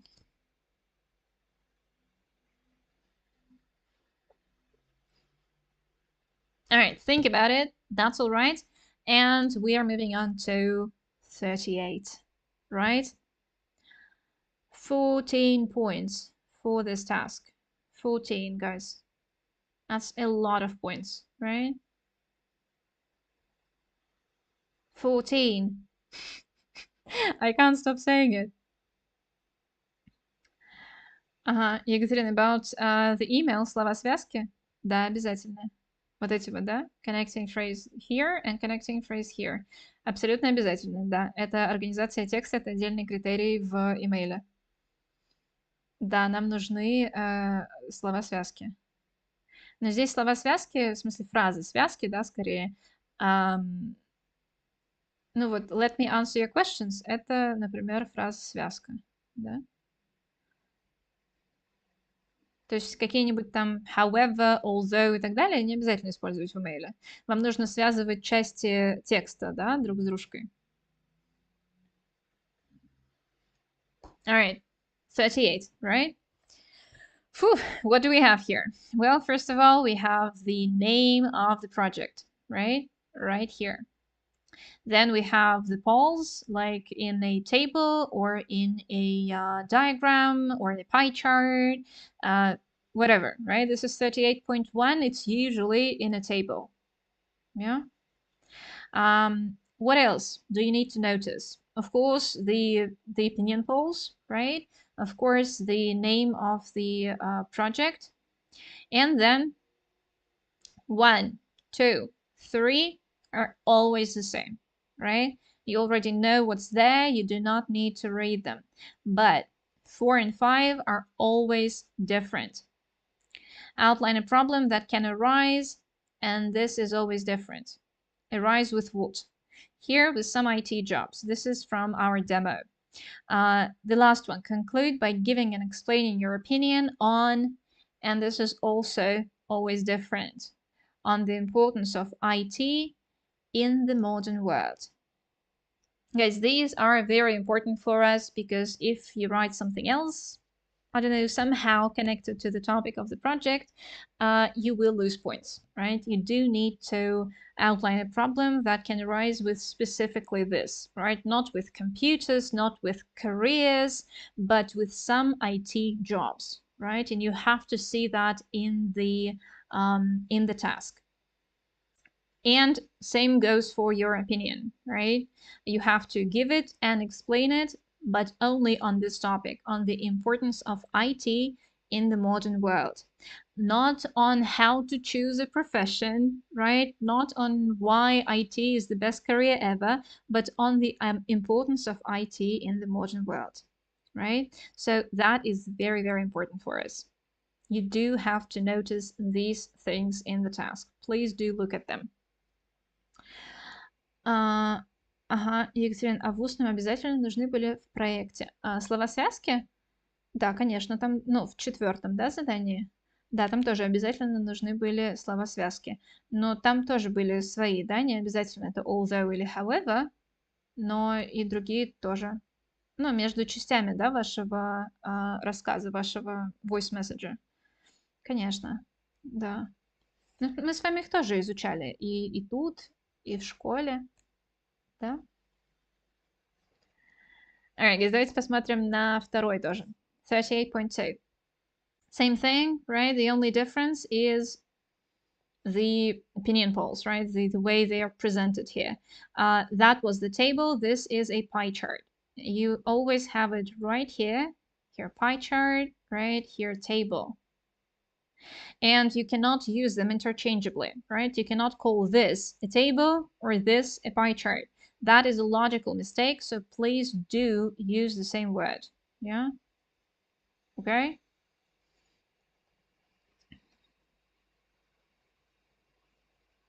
Ага, медведбалы, мы можем разобрать проблему и решение к эссе. Да, можем, конечно. Во-первых, давайте не будем называть это эссе, да, потому что это не оно. Я тоже все время ошибаюсь, называю это эссе, но в работе в самой не пишите слово эссе, потому что эссе — это литературный жанр, да, мы ему не соответствуем, тут не пытаемся ему соответствовать, и поэтому давайте не будем называть это эссе. На экзамене тоже. Ну, называть-то можем, конечно, как угодно, но писать в своей работе, что это эссе, не надо. Пишите in this work, while I'm doing this project, да, вот такое пишите. Да, ну давайте, собственно, разберем, пока мы тут, давайте разберем проблему и решение. Problem that can arise with some IT jobs. Вам слово, господа. Какая проблема у нас может возникнуть с IT jobs? Что думаете?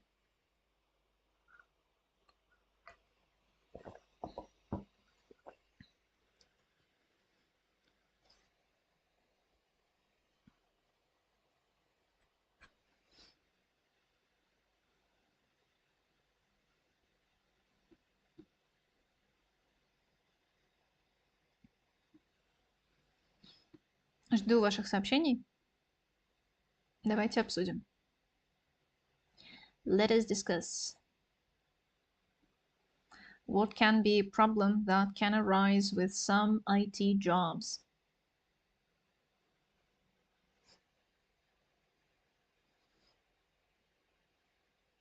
Кадров недостаточно. Слишком много людей хотят получить профессию. Слишком много людей хотят получить профессию, как будто бы проблема не связанная с IT jobs, да? Хотя, если перефразировать это в, не знаю, высокая конкурентность, да, тогда да, высокая конкурентность в профессии. Тогда да. Ага. Да-да-да, большая конкуренция, супер. Так, а решение какое? Медведь балует, кадров недостаточно. Right? Как, во-первых, мы это все зафразируем на английском, чем мы на русском пишем? Нам потом на английском писать?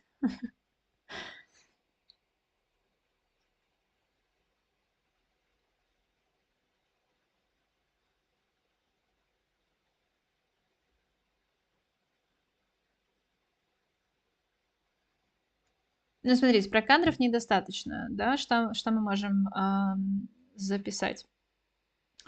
One problem that can arise with some IT jobs is lack of highly qualified professionals. Да, вот это вот кадров недостаточно. Lack of highly qualified professionals. Ага, и тут, чтобы разрешить, to tackle this problem, government should organize special courses. Absolutely, yeah, but maybe to tackle this problem, the government should organize some special courses. Special courses is also right without some. Yeah, and maybe we can also elaborate a little bit on how that will help. Yeah, so that we have a couple more sentences here, right? So we were talking about lack of highly qualified professionals. To tackle this problem, the government should organize special courses that will help educate students and other interested specialists, right? Something like that, to show how that is going to solve the problem. Yeah. Okay, good. Ekaterina, what about your idea? It's the opposite idea, right? But they are both absolutely okay.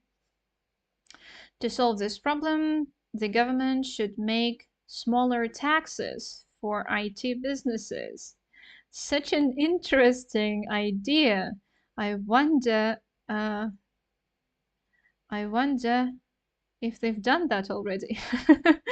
Right, to solve this problem, the government should make smaller taxes. I don't like that. For IT businesses.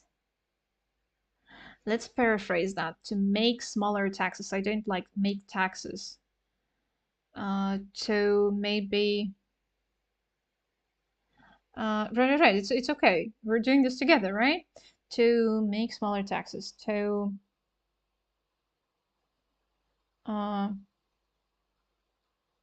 maybe to reduce taxes for IT businesses, right? Let's see what a collocation is. A popular collocation for taxes.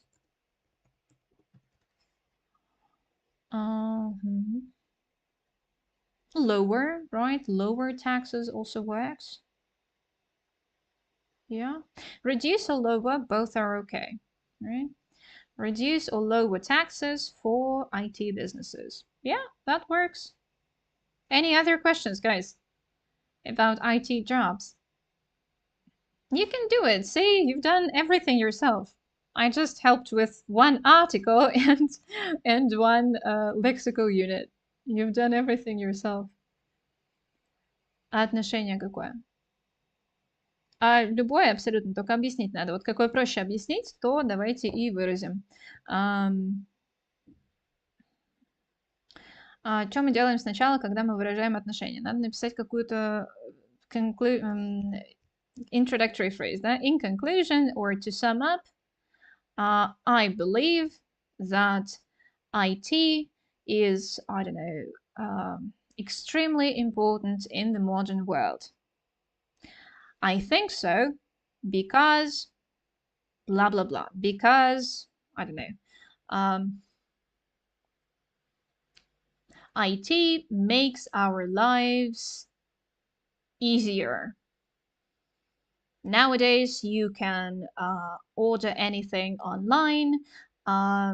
You have private banking online, and all of that makes life better and more convenient. Something like that. If you don't think IT is important, well, you better think of a good way to explain that, right? No, for example, I don't know. I don't think IT is important in the modern world. This is because I believe we would all be better off talking to each other in real life, going to shops on foot, and to banks for, I don't know, loans and money, whatever, right? So you can express any opinion. It's just remember, right, that you need to explain it. So whichever opinion is easier to explain, that's yours, okay? And also, guys, remember to say that this is your opinion, right? Don't say that people think or people believe. You do, right? I believe, I am certain, I am sure, and so on. Okay? All right, we are going to have a look at all the parts of the written statement right now. Here, right? This is our first paragraph. Make an opening statement on the subject of the project. That's what you have in the task. What do you actually need to write there? Well, first of all, general introductory phrase, right? Something like, it is no secret that blah, blah, blah. The topic of the project, you do need to mention the project, right? And the data. The topic of the project and the data that you are referring to, the opinion polls, right? And what you're going to do, right?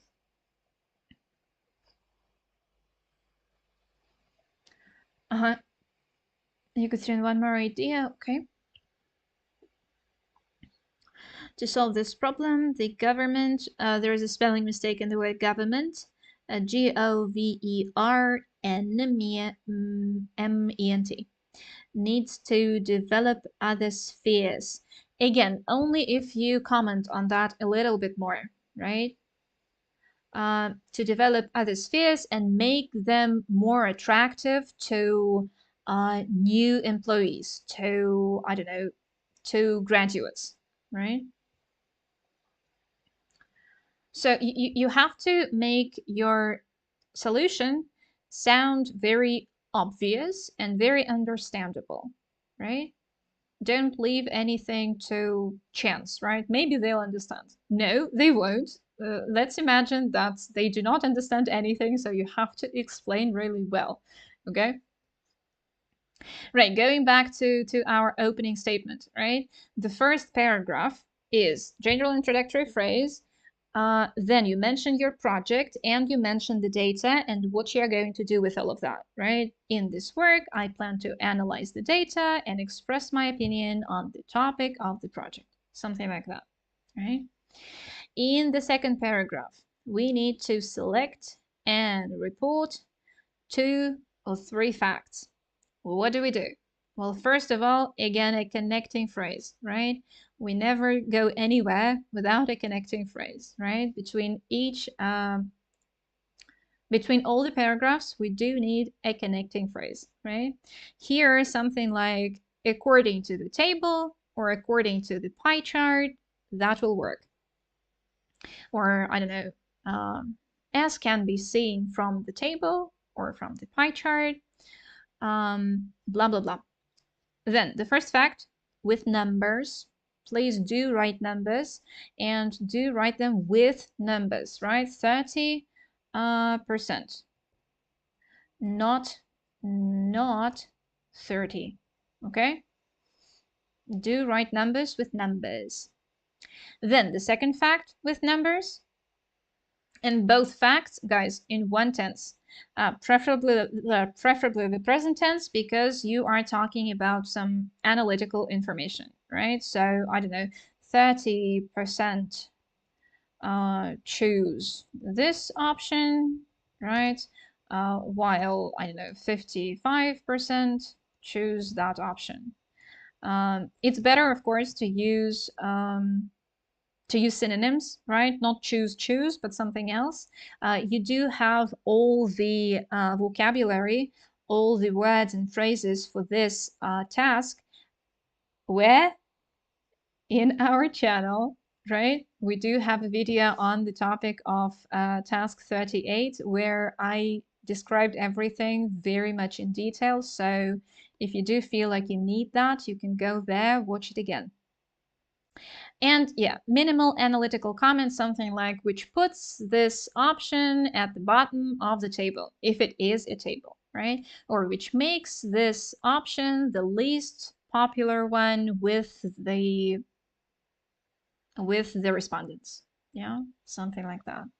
Minimal analytical comment, right? We don't need a lot here. Just don't use this sentence as the whole paragraph, okay? That wouldn't be good. All right, moving on to paragraph 3. Here, we already need more than just minimal analytical comment. We need to give our comments. What does that mean? We need a connecting phrase, again, always, right? In every new paragraph, we need a connecting phrase. Relevant comparison with numbers and with correct grammar. Again, you can compare using present simple. That is absolutely okay. But also, correct grammar should be in the comparison itself, right? The comparative degree, the superlative degree, you have to form them correctly.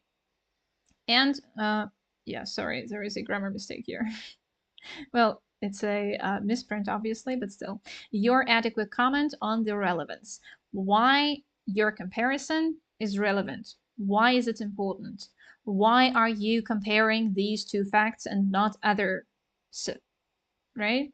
So guys, I always recommend choosing the facts that you actually understand, not just this is, I don't know, admired by 5% and that's by 10. And you're like, okay, so what, right? You need to comment on the comparison. You need to compare things that you actually understand, right? Why is it so? If you have an idea as to why, I don't know, 50% of the teenagers like playing computer games, right? And only 2% of the teenagers like, I don't know, helping their parents, right? Only then compare these two facts, right? Because here you do need to comment on your comparison. All right, paragraph 4. Here we need the problem, right? And the solution. So we have a connecting phrase, an adequate problem, right? And an adequate way to solve it. Again, guys, look at the task, right? At the plan in your task, not at the statistics here, because the topic of the problem is always there written for you. And 5 is your opinion. All right, that's paragraph 5. That's the last one. You are almost done, right? But again, you need a connecting phrase, right? Something like in conclusion, to sum up, in summation, in sum, all of those. Then we need your opinion. Again, look at the task, right? The topic is there in the plan. And explanation for your opinion. It is a very popular mistake to just write one sentence in the last paragraph because you say, I believe this because that, right? That's not a good idea because every paragraph should contain at least 2 sentences.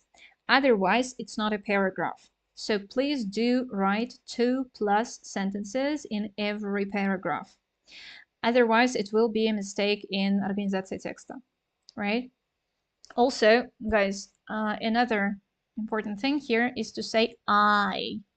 Yeah, I believe. I am sure, right? Don't say general phrases like IT is important. No, I believe IT is important, right? And so on. Guys, any questions about this? All the paragraphs I hear. You can, again, have a look at our video in the channel on this topic. But are there any questions for now?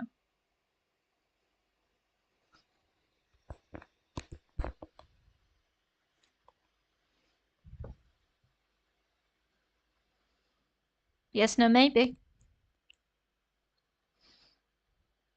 Right, well, if there are, you still have a couple of minutes to write them. And if you think of them after the stream and you're not yet asleep, then you can message me always, right, in the comment section below or on our Telegram channel, wherever it is more convenient for you. Congratulations, you're absolutely ready for your exam. I know that you don't feel that way, but you are, right? As ready as you're ever gonna be. What do you think, guys? Are you ready? Do you feel ready? Right, thank you, Katrina. Bye. Have a nice night. Have a good rest before the exam. Guys, thank you so much for coming today. It was really nice to see you here, to see you participate, right? Good luck tomorrow, okay? Luck and anything else that you need, okay? I believe in you. You can do this, right? I will believe in you more than you believe in yourself because I know that it's hard to believe in yourself. So I'm going to believe in you for you, okay? Поставьте, пожалуйста, нам лайк, подпишитесь на канал, если вам понравилось это видео, чтобы видеть больше нашего контента, а мы, чтобы очень радовались. Нам нравится радоваться, нам нравитесь вы. Очень рада была всех сегодня видеть. Еще раз, ребят, успехов, удачи, простого варианта. Рассказывайте, пожалуйста, завтра, как у вас дела, хорошо? И поспите, да, очень важно поспать, отдохнуть, чтобы вы завтра на экзамене были отдохнувшими, как тут сказать мой великолепный мой мускул, великолепными, отдохнувшими, выспавшимися, да. Подумайте заранее о том, как проведете свое утро, чтобы быть в комфортике завтра. Надевайте удобную одежду на экзамен, да, никаких вот этих вот, не знаю, тонких юбок, высоких каблуков, неудобных рубашек, чтобы вас ничего не беспокоило в аудитории. Очень желаю вам свежей, чистой, приятной аудитории, это тоже важно, и успехов, и удачи, и я в вас верю. All right, bye guys. Have a nice one.